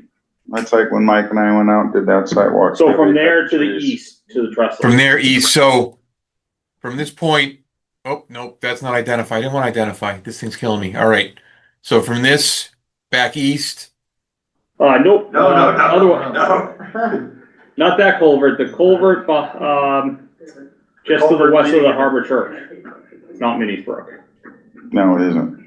Minnie's Just to Brook the Road. west of Harbor Church. Yeah, Yeah. so right there, Okay. right in Right there. Yep, you got it. We knew you could do it, Frankie. So are we looking at something in this vicinity?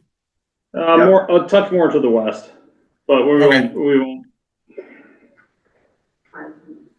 Ending up, Okay. up yeah, the field right in edge. there somewhere. Right, ending there. New church, Yeah. a little down from the No. new church, right? No, he was right there where he can't see us pointing at this. Right, but this is where end of Yeah, it, right so, about there. Frank, keep going west with your mouse, right in there. Yeah. Ish. From there to the east to the, From here back to the church. yeah, to actually the trestle, right? No, To to the- the trestle, To the trestle, Yeah, from the church all the way back down. which is why it's both rail trail land Yes, and, THS T. land. All the way to about here. Right So there. that's about 1,200 feet. Not that, okay, we hadn't been talking about that far. Well, and that's right about, we could keep going back and forth. that's where Minnie's Brook is, a little further back. We'll call it 1,800 feet, but okay. This is the trestle right here. Well, that's it. Yes, that's the Okay. trestle right there. It's a Right. I have substantial the frontage in the. bit of distance. It is, and it is a place that is just caked in invasives. So this is Engrossed, What? private house between the church and the Reed homestead? Martin, Two of them. On the other side of the MBTA property. yeah, But we're not talking about doing it private, we're talking about MBTA, which. is one of Which the greenways, explain. Which the Greenways has the rights to. Right. correct. The Historic Society. But Bill, can you explain the easement, the MBTA, or at least you have with them, Okay. because there's a north and a south, you know, the. So all width of the of rail center bed line. there, the MBTA owns approximately 46 feet to the north and 36 feet to the south. Meaning Now, from that's the not- center of the track to the Yeah. right and Yeah, left, there's about 82 46, feet, 46? not. 46 and 36. 46 north, 36 north. Now, that is not exactly true once you get To the middle, to the Reed homestead, because then it shrinks to 25 and I forgot the other. Yeah, there's a handful of them that. narrow Generally, bottlenecks. you could just pretty much, draw on here. Now, this is a mistake here because actually all this property, and I know we've been calling it Hollingwood and Bowes, but it's not. It's not, The MBTA owns all that property. Correct. Including where that arborvitae was. and they make arrangements, Yeah. H-E-B makes arrangements through them. Yes, and we've actually talked to H&B, so I'm gonna talk to Frank about this because H&B has no jurisdiction over that arborvitae property. That's It all. doesn't, I don't get MBTA. the impression that's how they feel about it. Well, we've talked to the president, so I don't think they've gotten down to that lawyer that Frank's dealing with. But I'll deal with that with Frank. So yeah, all this property is MBTA. Mhm. It's not listed in MBTA, it's listed Hollingworth and Bowes in the assessor's maps. Cause that's but what threw that's- us off. Yeah, no, and then. The assessors showed map have H&B been wrong in lots of places. In fact, Oh. if you looked at where it crosses Route 13, it was all wrong. We had to get it all fixed. Yeah, It's just one of these things that, the assessors are trying to do their best at guessing who owns the property. right. But ultimately, yeah, so this corridor here is MBTA and this land here is Townsend Historic Society. And that's why we're talking about multiple nonprofits in this project. Sandra, I don't wanna, I wanna make sure you're included and, I know you always say you're newer, but what, your thoughts, questions, concerns, ask. Oh, I was just fascinated by nonprofits working together. I think that's awesome. I really do. Okay, I have to admit, I'm the treasurer of both. So Oh. it's not quite that surprising. No, well, I just find it fascinating because before I came on board here, I really wasn't paying attention to what was going on. So I'm like learning something all the time about this, and I don't know, I just think it's very interesting. I don't know what to ask. I mean, I know there's a lot of invasive species, and I'm glad that, it's what we worked on, and, I think that's, I love the direction that everything's heading in. I mean, one of the reasons we came about this piece of property is it's so public.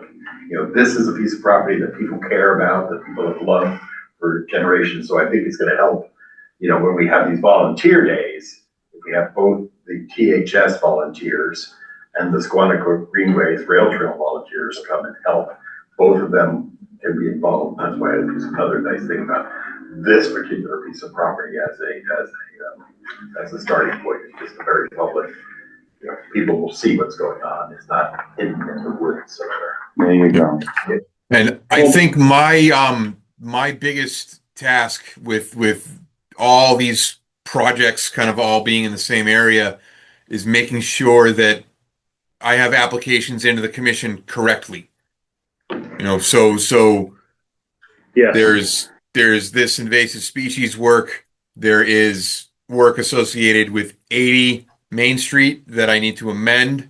There is work associated with 72 Main Street, which I need to kind of permit separately. And then there's other, Street.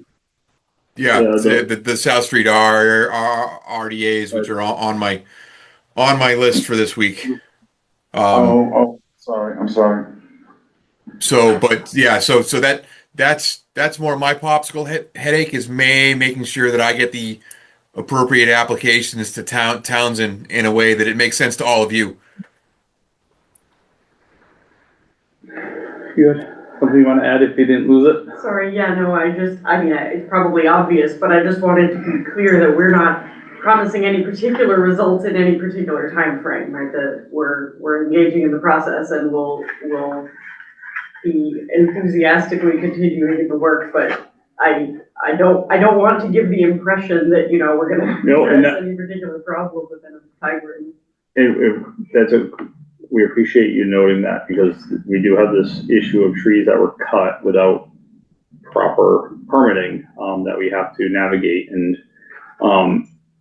I do feel the work that you wanna do here will help getting that benefit.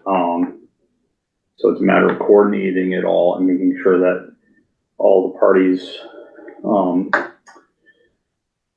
just so that we're following along. And you are very, very new as far as just a startup group in doing this. And your, per se, who have you gone to for your financing?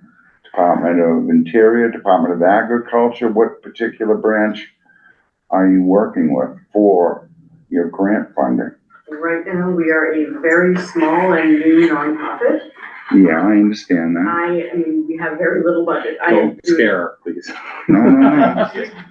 Yeah, the grant that we received for the work this summer is from the National River Wild and Scenic Stewardship Council. Okay, we're quite familiar with them.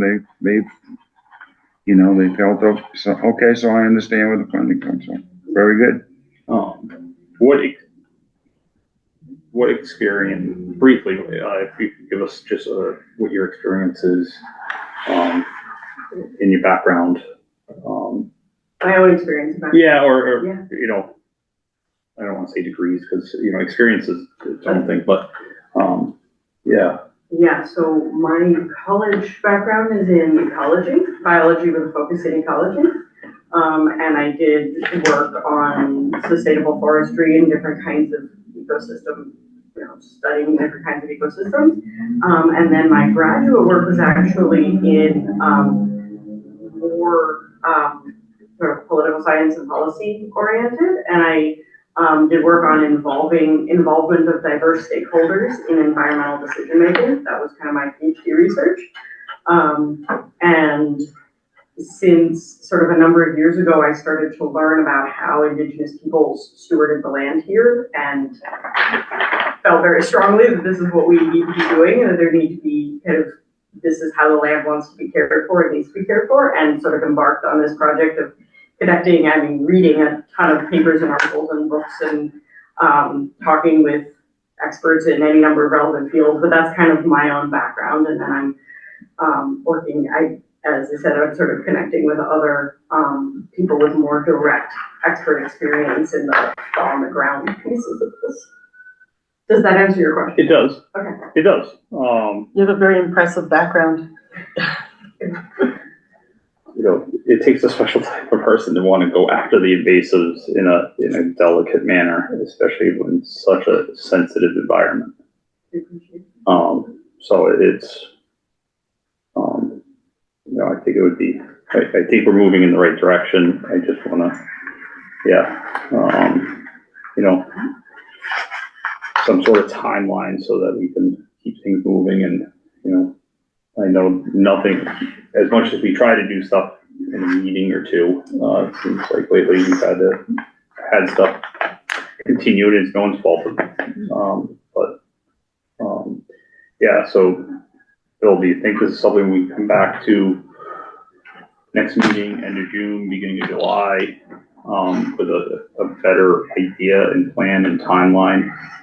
I mean, I would really like if we say, because you think it's gonna be 4 weeks for us to get this report. I mean, it'd be nice to.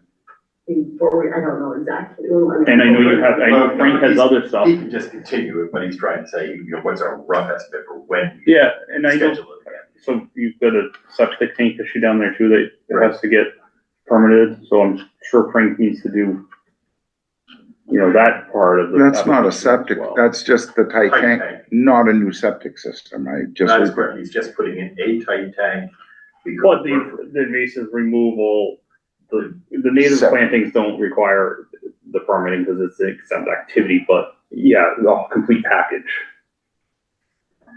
So what are your thoughts, Frank? I mean, I know we have a timeline for this invasive plant study, but what's your thoughts? Well, if I can get everything nailed down that we're doing on 72 Main Street, I would think I'd be able to have a submission in again for the 24th. I just have to check and see our timeline, the advertisement dates, just to make sure I can meet that. I would have to have that in, I would think, by, again, also the 5th or the 8th. Probably the 5th. We gotta figure out, how are we gonna right the wrong with the tree removal, and if it's invasive removal and native plantings and some trees. Yeah, Obviously, a straight line that's- of. that's a mono. tricky, I would just throw in, if the conversation develops such that we're talking about putting in a bunch of trees, I would welcome the opportunity to weigh in a little bit on what sorts of. We would encourage that, and that's, I think, what we're all hoping for. I would ask for that help as well. I know Frank has been trying to get some help, and he's having a tough time having anyone return his phone calls. Unfortunately, yeah, so, As to what type of trees we want to replant? Yeah, because if she's gonna be this. so other commissions have, provided Probably kind of, contact NASA. I think if we got in touch with they may be able to give us a little insight, you know what I mean? Like the Space Force or something. We've been playing games about some trees that got cut down there. For how I long? know, so, but We've it's, got the lawyers involved, No, we we've got don't. engineers for the trees. I think we should definitely call the space agency. They may be able to take an aerial view and give us a hand with this. Colby, have, See? do you have a list of kind of preferred species that you like to see? we gotta, See, I knew I was on to Yeah, hold something. on, please, we Well, gotta. I've looked at what the state suggests, and what they, have for native plantings, but All right, I'll you know what? I will pull a list that I've used in surrounding towns. And Frank, what was the question you had asked? Because I missed it. I'm sorry. sorry, my question to Colby had been if Townsend Conservation has a preferred planting list of what you like to see. It was probably copy and paste from another. But I would think it would be pretty similar to Groton. Yes.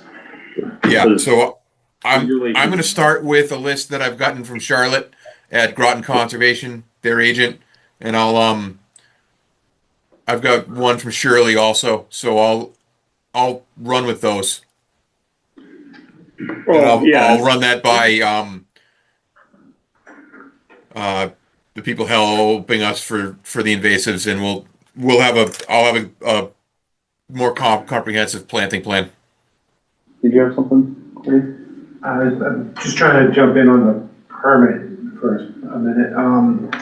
Yeah, you gotta decide which permit you're gonna use. I know you mentioned abbreviated. Well, it wouldn't be abbreviated because of the footprint. Right, it's more, it was probably more than 1,000 feet of disturbed Yeah. area, so, but I think NOI would be But provided. we also, I guess, yeah, because it would be an NOI because of the site tank and any other improvements. I think 72 Main would be an NOI. Yeah, figure each item that you wanted to perform and have all of those activities on this permit. Yep. Agreed. Yes. Thank you, Colby. Thank you for reiterating it. Yeah, because we want to try to do this. Yeah. But I think having input for plantings is something that will do well. And once we figure out what we're gonna plant, we should shoot a text over to the Pope so we can get a blessing. And maybe some holy water so we guarantee the growth. Wouldn't hurt. It's a plus. Thank you. Well, no, the point is the very first iteration of the planting scheme just didn't look very good to us, and we know We couldn't even see it. Don't It was take any so of this small. personally, Frank. It No, was no, just- no. I've long since couldn't see stopped it. taking plan criticism personally. If I did, I wouldn't still be doing this. Sorry. I hope you didn't think you got any criticism from me, Frank. I was all, No, Jim. I know exactly what I get from you, and I appreciate it. and Keep me it's grounded. true. So what's so comfortable? So, I mean, let's go for the 24th and what we have, what we've learned, we'll sort of bring to you and. Yeah. I don't guarantee we'll have had this meeting, but if we have. And I think the invasives, we can, it can be ongoing, because you're not going in there with equipment. It's a work party with people that are gonna be very minimal footprints and, you know, not worry about that part, and I think we can navigate that. Right. But If you need the Historic Society to make some sort of, commitment that we will support the project financially to some degree, we can discuss that at the next meeting, or at the. I think that can be discussed as part of the filing, yes. So that you officially have something before you to actually discuss, because we've spent a lot of time on Yes. a discussion of a non-permit item so far. So, and I do appreciate that time. Mike, Sandra? Only that I'd love to be part of the work party when we finally get one organized. Trust me, we're reaching out to volunteers. That sounds. Careful what you wish for. I've already grabbed your email off the website. This is work, but it's fun because the end product is gonna be worthwhile. Sandra, thoughts? I guess I already gave them my, I know, I just want to circle back, because it's a lot, but I know this has been an ongoing, thing down here where, I know, you always defer back to your new status, but I feel that it's slow, but there's progress being made. I don't know what the other commissioners feel. no, I can see progress, definitely. Yeah, I'm just curious, I mean, Huh? okay. No, ask. Well, no, so the mitigation for the trees, this could be part of it, but where do we stand with the trees? So Frank's gonna come up with a list to come back with us, Okay, back to us with. but any sort of penalty for the way it went We haven't about? gotten there yet. Okay, that's, That'll have to be discussed under the filing. okay, yeah. I'm just wondering where we stood in that respect. Oh, it's not off the table. Yeah, so we're well aware of that. You know, Easy. we need to, but we need to start, some of those stumps need to be measured from delineated wetlands. So we have that actual footage, Mm-hmm. because if it's outside, we're not gonna penalize them for that. Is this in regards to how we're going to go to a number? It should be. Okay, So, you know, I understand. it should be. I understand the formula, you know I do. Within the. Yeah. The resource area, and the resource area has distances. Okay, let's. But in the big picture, it looks like it's gonna be a fall planting. Yes, that would be the best thing. Frank, do you have plans on when you think you'll be out there doing a wetland delineation? I have seen some blue flagging. I didn't know if that's recent or. So we have an older delineation. I need to check the date on that and see if we feel it needs to be refreshed. Because it would be great to see some fresh flags out there so we can go out there and measure from the flags to the stumps. To see Understood. Yep. That's right. How many times did I go crawling down into Yeah, the trunk to get measurements? get measured. Because 35 and 36 feet make a difference. 101 and Yeah, 99 literally make a difference. yeah. So you just take a tape measure and do the diameter of the, No. We go from where it's flagged for the Right. wetland delineation, typically blue flags. Someone stands there and someone walks with a long tape Yeah, with the, to the where blue it's flag. free or to where the work was done. okay, but as far as like for the actual size of the tree Diameter. stump, you do actually do the diameter of the actual stump? Colby's already done that. And that, I like to do it more accurately, so. Measuring them accurately, making sure accurate on the stump count. That's one thing I'm more concerned about. That's That's something I need to coordinate with Colby. Gotcha, Frank. So, So could you repeat it again? Someone holds the. someone holds the dumb end, Okay, the other person pulls the tape and you keep going. measure it. Yeah, okay. That's why we Tried and true, Always you know, try around I'll it. do it on my phone, using GPS to get an idea, but it's not in that, you know, that you have to have a hard number. Yeah, you actually have to do it physically. right. You've done it, Yep. so, On which one did you do? Which one was that? so we've all done it. I know. All right, so I'll make a motion to continue this to June 24th. Well, I don't know that there's anything to continue, Jim, because this was just a discussion. You're right, Yeah. you're 100% right, Frank. Sorry, a couple of questions. Yes, First, so am I to let you know when we're going out with plans, or do you have to do the site visit, or not at this time? Or you can just let me know. let Bill know, and Bill is the property rep. Okay. Yeah, and I'll send Colby to meet him. Send Colby and include me, to my town one. Yep, got it. And, another question was, if you want, for the people we're bringing in, I mean, I have some ideas as to which species of trees might be great, but they will probably have better ideas. And it will probably make a big difference, like where it's, right, not just the general location, but like where exactly we're talking about.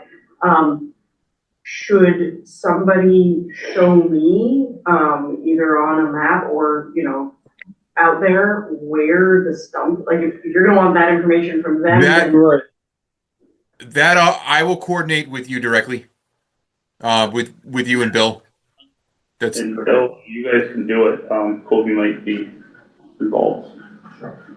Yeah, he can send you the map, he's got most of the stuff on it. Yeah. But also on going to the site and making sure.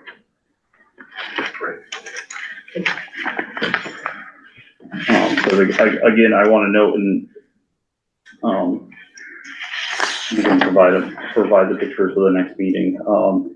But there was a handful, over half the stumps were sick, were rotting and were dead, or bark falling off already, big chunks, so. But also getting an accurate distance is going to be, you know, that's collecting the facts. So after Frank gets it delineated. So we'll talk about this again, June 24th. yes. Until then, Thank you, and I will, if that slips, I will let you know earlier. But I'm not planning on that. So Frank, if you can't submit it in time, I think we can still come back and talk about plant choices and remediation, you know, so that we might have some input. a discussion as a discussion item, I think. Yeah. And if you want to put on to the agenda for June 6th to discuss any of that sort of stuff, just reach out to us, you know, no later than the Wednesday before. Yep. Yeah. Concerns, comments? Sounds great, exciting. Sounds like we're moving right along. No, I don't know about right along. Well, we're further ahead than we were before. I appreciate the optimism. I like to try and be an optimist. Thank you everyone for joining us, and I know it's tough talking on, you know, in the public setting, and Sorry I couldn't be there. Frank, we appreciate anytime you join us. All right, Jim. If there's nothing else, I'm going to sign off then. Which Jim are you referring to? Both of you. The good looking one. Thank you, Frank. Thank you. Thank you very much. I'm gonna go switch over to them. Thanks, Bill. Thank you. I'm gonna switch. Oh, no, it's And I'm sorry, what is your name again? My name is Shulomia. I'm sorry, I'm gonna butcher that. Shalomia? Yes. Okay, thank you very much. Thank you. Thank you for joining us.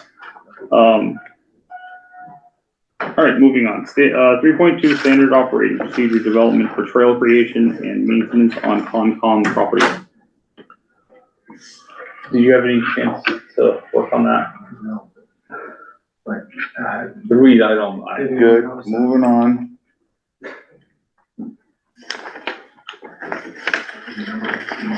You didn't do anything on it, what? I wonder, I think we should. There's a template out there, there's gotta be, a town like Groton has a trails commission, I believe, or something. Yeah. And I bet you they have a document. So move it to the next meeting? 24th? Or the 11th? All right. No, 6/10. 10th. Okay. Remember the day that, I'll pass the 77 and I'll be 78 and, We already have that written down. yeah, right. We already scheduled in the balloons and the flowers and everything. Clown got canceled, though, we're sorry to tell you.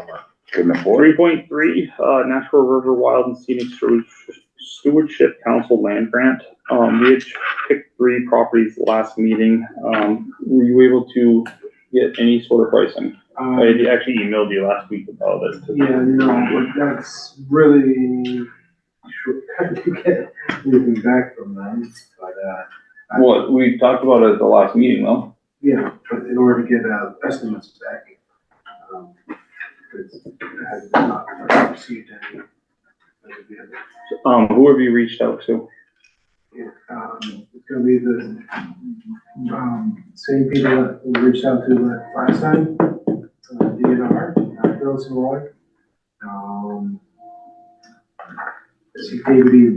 Ross, I approached last time, as well as Fieldstone, Okay.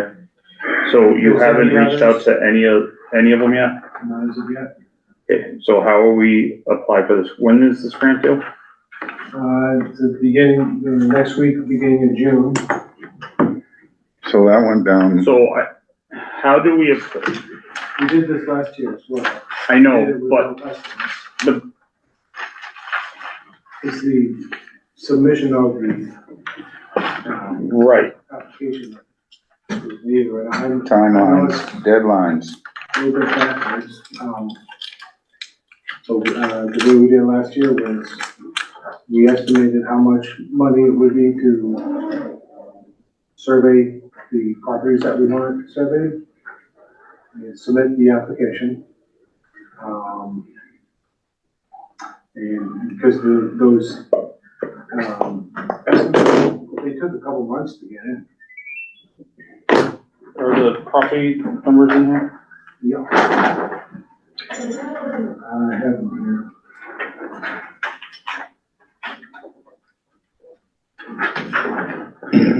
I have the, map and parcel IDs. Okay. What are they? 33, 36, 0. 33. Are these Zero. parcels? Yeah.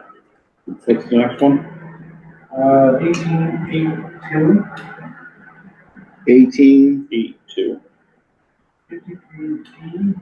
Both 53D? Yep. Is in dog? Yep. 990, 0.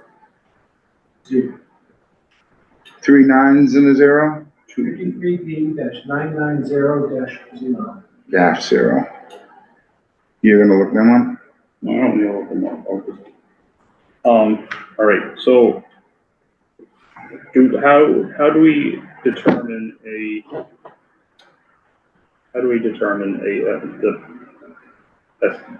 estimated cost? Yeah, what I did last year was, I looked at old estimates, Okay, got numbers from those, and I sized up the properties to have a relative amount.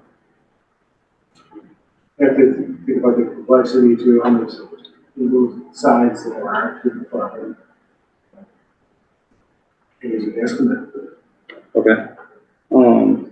Colby, what were the addresses on those parcels? I knew,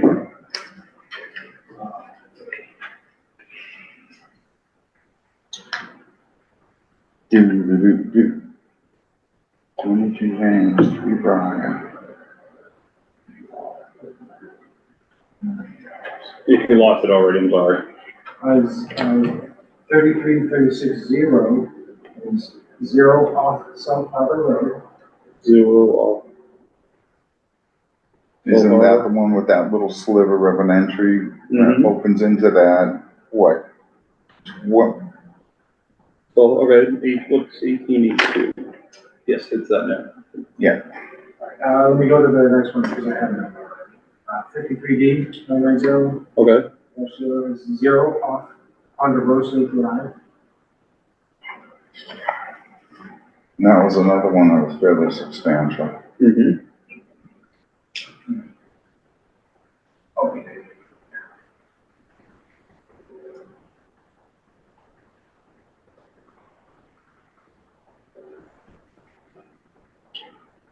Could you refresh my memory? So were those properties deeded to the town? They are Conservation Commission controlled properties. They're Okay, so under they were our purview. already, okay, Yep, and if you remember, in the past 2 years, we've deeded, or no, sorry, we've surveyed and, had plans of land drawn up and submitted to, the Registry of Deeds, or recorded Registry of Deeds.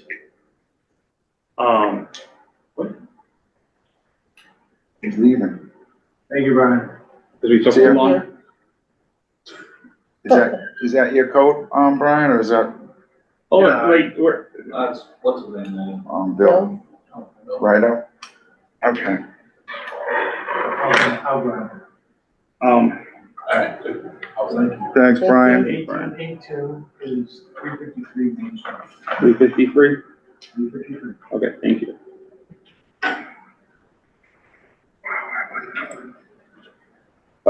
So we've surveyed, done a plan of land, and then had that recorded Registry of Deeds, and it neatens and tightens up our,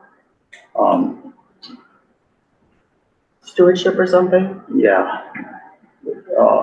It's not a stewardship, it Ownership? keeps I the don't know. properties at Ownership. conservation property zone in Okay. deed and registered in I know. respective. Well, doesn't it kind of eliminate ambiguity, is Yes. property lines? Okay. Okay, It It defines what makes is it, ours, this is so like we, official, now it's, right, right. might have been Okay. vague before, now it's so official. now we I can see, throw them okay. up. Sorry, and they mark the bounds and, Yep, blaze them and Okay. it goes and registers and Worcester and all that good stuff. Are we close to that word?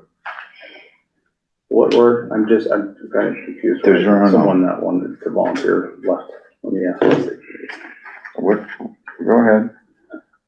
All right, so those are 3 parcels. Colby's gonna take a stab at it.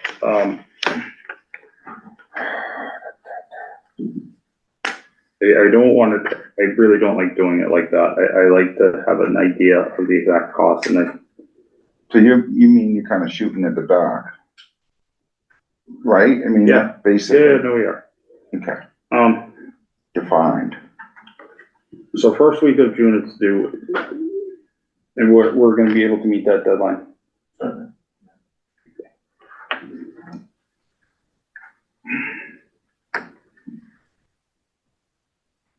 Yeah, the writing of the grant is not already difficult, it's one of the easier ones, and I've already done it, so I have a form for it.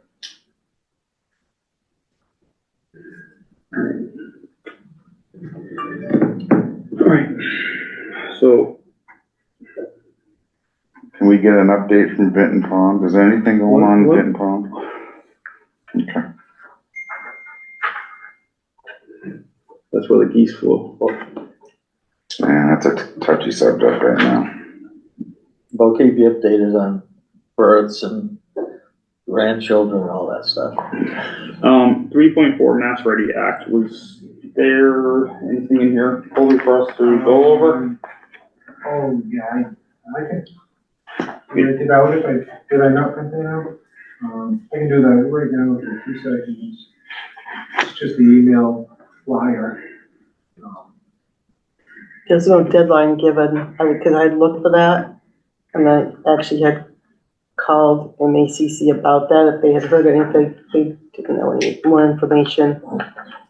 Because I was wondering when you have to act by, like when, Right, and the letter, yeah, they gave you a template to send to your state rep, and right, so if that's the case, at our next meeting, someone should print it out, and, I know you're the one that brought it to us, and if you print it out or email it to Colby, the week before our meeting, so it can get uploaded into the, oh, the actual template, yeah, okay, and then we can go over it, and if we feel that we wanna voice our, as a board, as a Yep. commission. I'm good. Colby, are you good with that? Yes. Unless if you have it up now, but I feel like we don't have any information to go by, and it's 9:15. Is it that late? I didn't notice that. Brian drinks a little pumpkin, I guess. He was starting to get a little sleepy.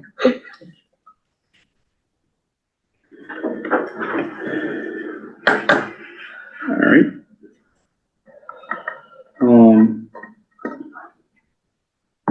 That's the course we want to take for next meeting? Yes. Okay. And we just keep piling it on for June 10th.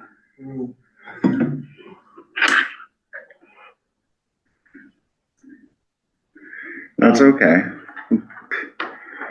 June 10th is June 10th. What, 3.5, Brian Pinkerton's, volunteer response. So we need to make a decision on, recommending appointment, which can be done at the next select board meeting, which I think is Tuesday. are we moving on? 1, 2, just one? Well, Abigail, we've already recommended, but I think it didn't. didn't get put on the last select board meeting. Colby did it in time, but it didn't. So the next So it select did. board meeting, you should be appointed and then get. And you sworn in. did, what, 2 months? It was It was literally gonna be 2 finishing- meetings. 2 meetings, and that was finishing Pat's? Nope, Kevin, was it Kevin? No, wasn't Kevin. yeah, I thought it was, the term expires June 30th, 26. mhm. And at our June 24th meeting, we can recommend for reappointment. Correct, that's just, we had to use up that spot, right? Uh-huh. Either we're gonna do Abigail or Brian, so it doesn't matter, And okay. we've already made the recommendation for her, so we, do we want to make a recommendation for, Brian with the term ending? Colby, Brian, picture, What, oh, right here, 28. Hey, Colby, question, so the vacancy would be Hold on. 28? hold on, you have a vacant 2, Right, and then a vacant 2028. What's the 2? it'd be Abigail right now. Yeah, right, but It's I, supposed to be a 1 and 2 condition. What is it, is a year in there? so the vacant after Sandra Lord is just, Yeah. number 2, so when is that? And you're supposed to, there's 2. Yeah, Kevin and Mike is, for a reappointment, or for a reappointment. For next meeting, you mean? Well, we could do it at the next meeting, or we could do it at the second meeting in June. Oh, doesn't matter. oh, so his term is up the 26th? Mm-hmm. Oh, what are we gonna do? I don't know, I could say goodbye. I don't think Easy, that's that's where a we're threat. at. And I Okay. didn't know, Yeah, Is whatever. 28, in the correct number for this? I'm looking at, I have on the vacancy, where I vetted it with the clerk, which is accurate. So, Let me bring that up. The clerk, Actually, if it could be the 10th, I would prefer that. to Okay. re-ante for the 10th? Well, that means that I made it to 78. Stop with that. Oh, I knew he was circling. I could see. No, we can start, but skip the balloons. Yeah, but I told you, we couldn't get the clown nailed down. He just wouldn't do it for them. you can have money the we party offered him. hats though, we can have party hats. Clowns are expensive That'd be now. funny if we all wore Okay, party well, hats. I'll tell the truth, be glad to have a heart attack. I'll try and remember to bring Probably cupcakes. did. So, Be careful with those promises. I said I'll try.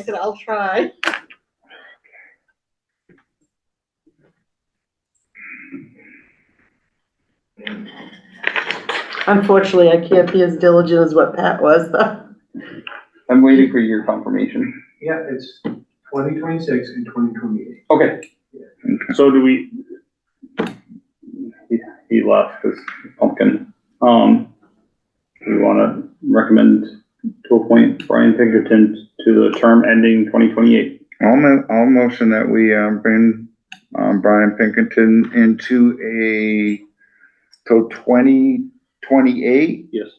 Did you want a date on that? June, was there, or just June 30th, 2028. June With 30th? the term ending, yeah. For the term ending?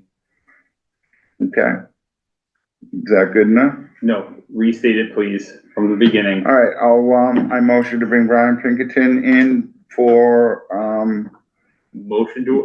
Motion to recommend appointment. okay, well, so move, you just stated it, so just move forward that way. With the term ending June 30th, 2028. 2028, So moved. so moved. Second, Mike Potts said second. Roll call vote starting with Mike. Mike Potts said yes. James Gates, yes. James Duran, yes. Sandra Lord, yes. Okay. So reappointment for you in June 10? Is that what we're saying? Okay. That's what he wants to do, and I gotta make a I'll note add that here. to my, If I make it. items. Oh, Stop! I'm putting cupcakes in big cabinet letters here. Well, my parents were born a year apart, they died a year apart. Oh my. They both died when they were 77. So for years, I just sort of had this thing on my, what do you call it, on your back or something? I don't know what the term is. So you need Monkey on your to, back or something. before the next meeting, you need to turn in the volunteer response Oh, form. okay. And get a checkup with your doctor pretty quick too, all Oh right? boy.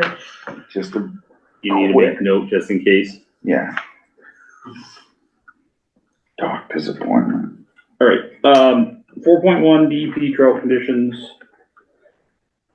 Is that in here, Colby? It's dry out. Yeah. What's the shortfall?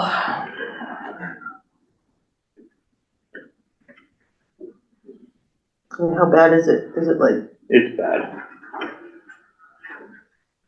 We're gonna look at the drought conditions right now? Yeah, because we get notification about it. Yeah.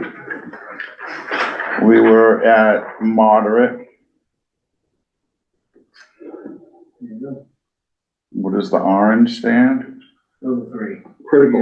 We are in the northeast region. are we on the We're in the, possible 2? We're right in the middle of the two colors, right? no, we're in the critical, We're in Are you critical? sure? yes. So that not the way the shape is, that's Oh, Ashby yeah. in the top left. Here we are, right here, just at the edge of the critical. Right, Isn't right to that the us? very tippy, yeah. That's right. Okay, right. For some reason I thought we're kind of like smack in the middle, but. You know what I'm saying, on It's the not line. good to be in a critical in May. No. Not, yeah. Thank you, Colby, for sharing that. So what does that mean is like a shortfall of inches or whatever, how, like, The deficit, I yeah, don't I was know. just curious. That's a great question. I don't know. Colby, any ideas about the shortfall in inches, the deficit? Yeah, I do.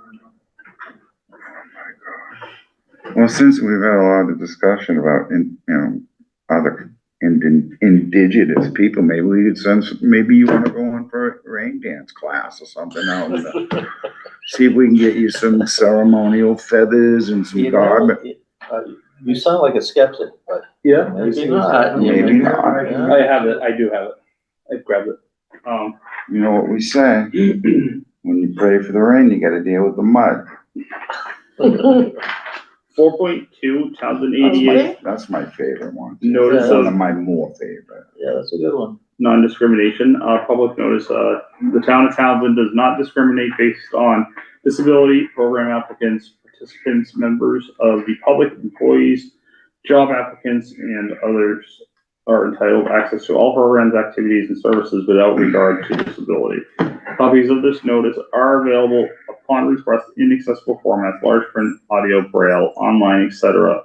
Our grievance procedure, self-evaluation, as well as ADA policies, practices, and procedures are readily available upon request. If assistance is needed, the ADA coordinator will provide it upon request. This notice is posted promptly at all our sites. The town of Townsend has designated the following person to coordinate its efforts to comply with the ADA. Inquiries, requests, and complaints should be directed to James Dororian. No.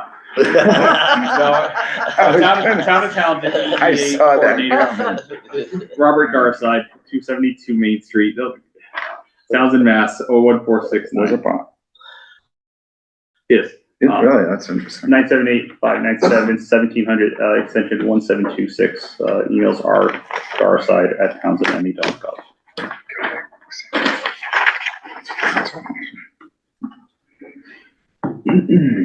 Education and conferences. I am going to schedule something with DEP for the circuit rider to come out and give us a basic,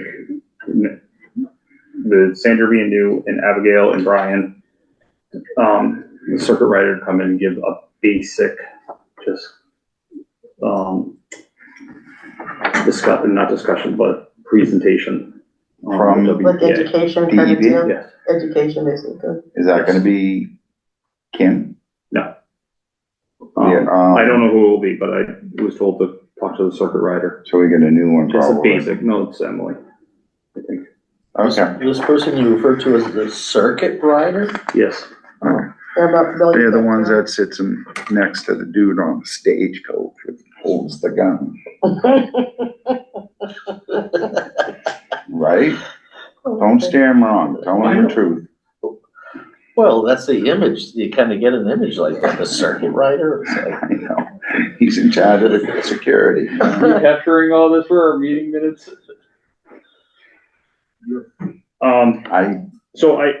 Yeah, what? I'll leave that alone, that's good. You're gonna have it and I'll put it back in the box. I'm just gonna grab a copy though.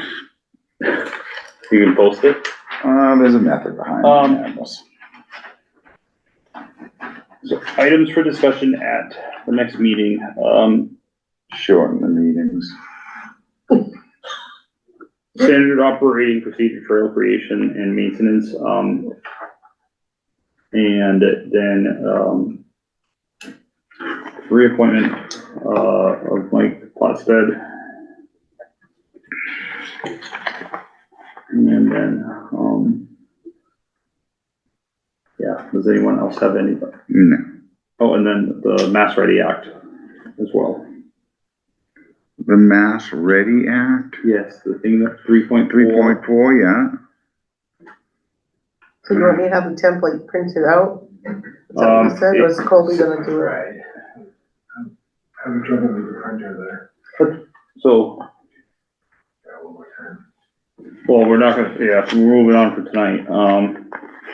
Next meeting is June 10th, 2026, and June 24th, 2026 at 7 PM. And I have a motion to adjourn at 9:25. Real quick, so we're gonna, Yes, Townsend Historical Society also next, did we say the 10th or the 24th for them?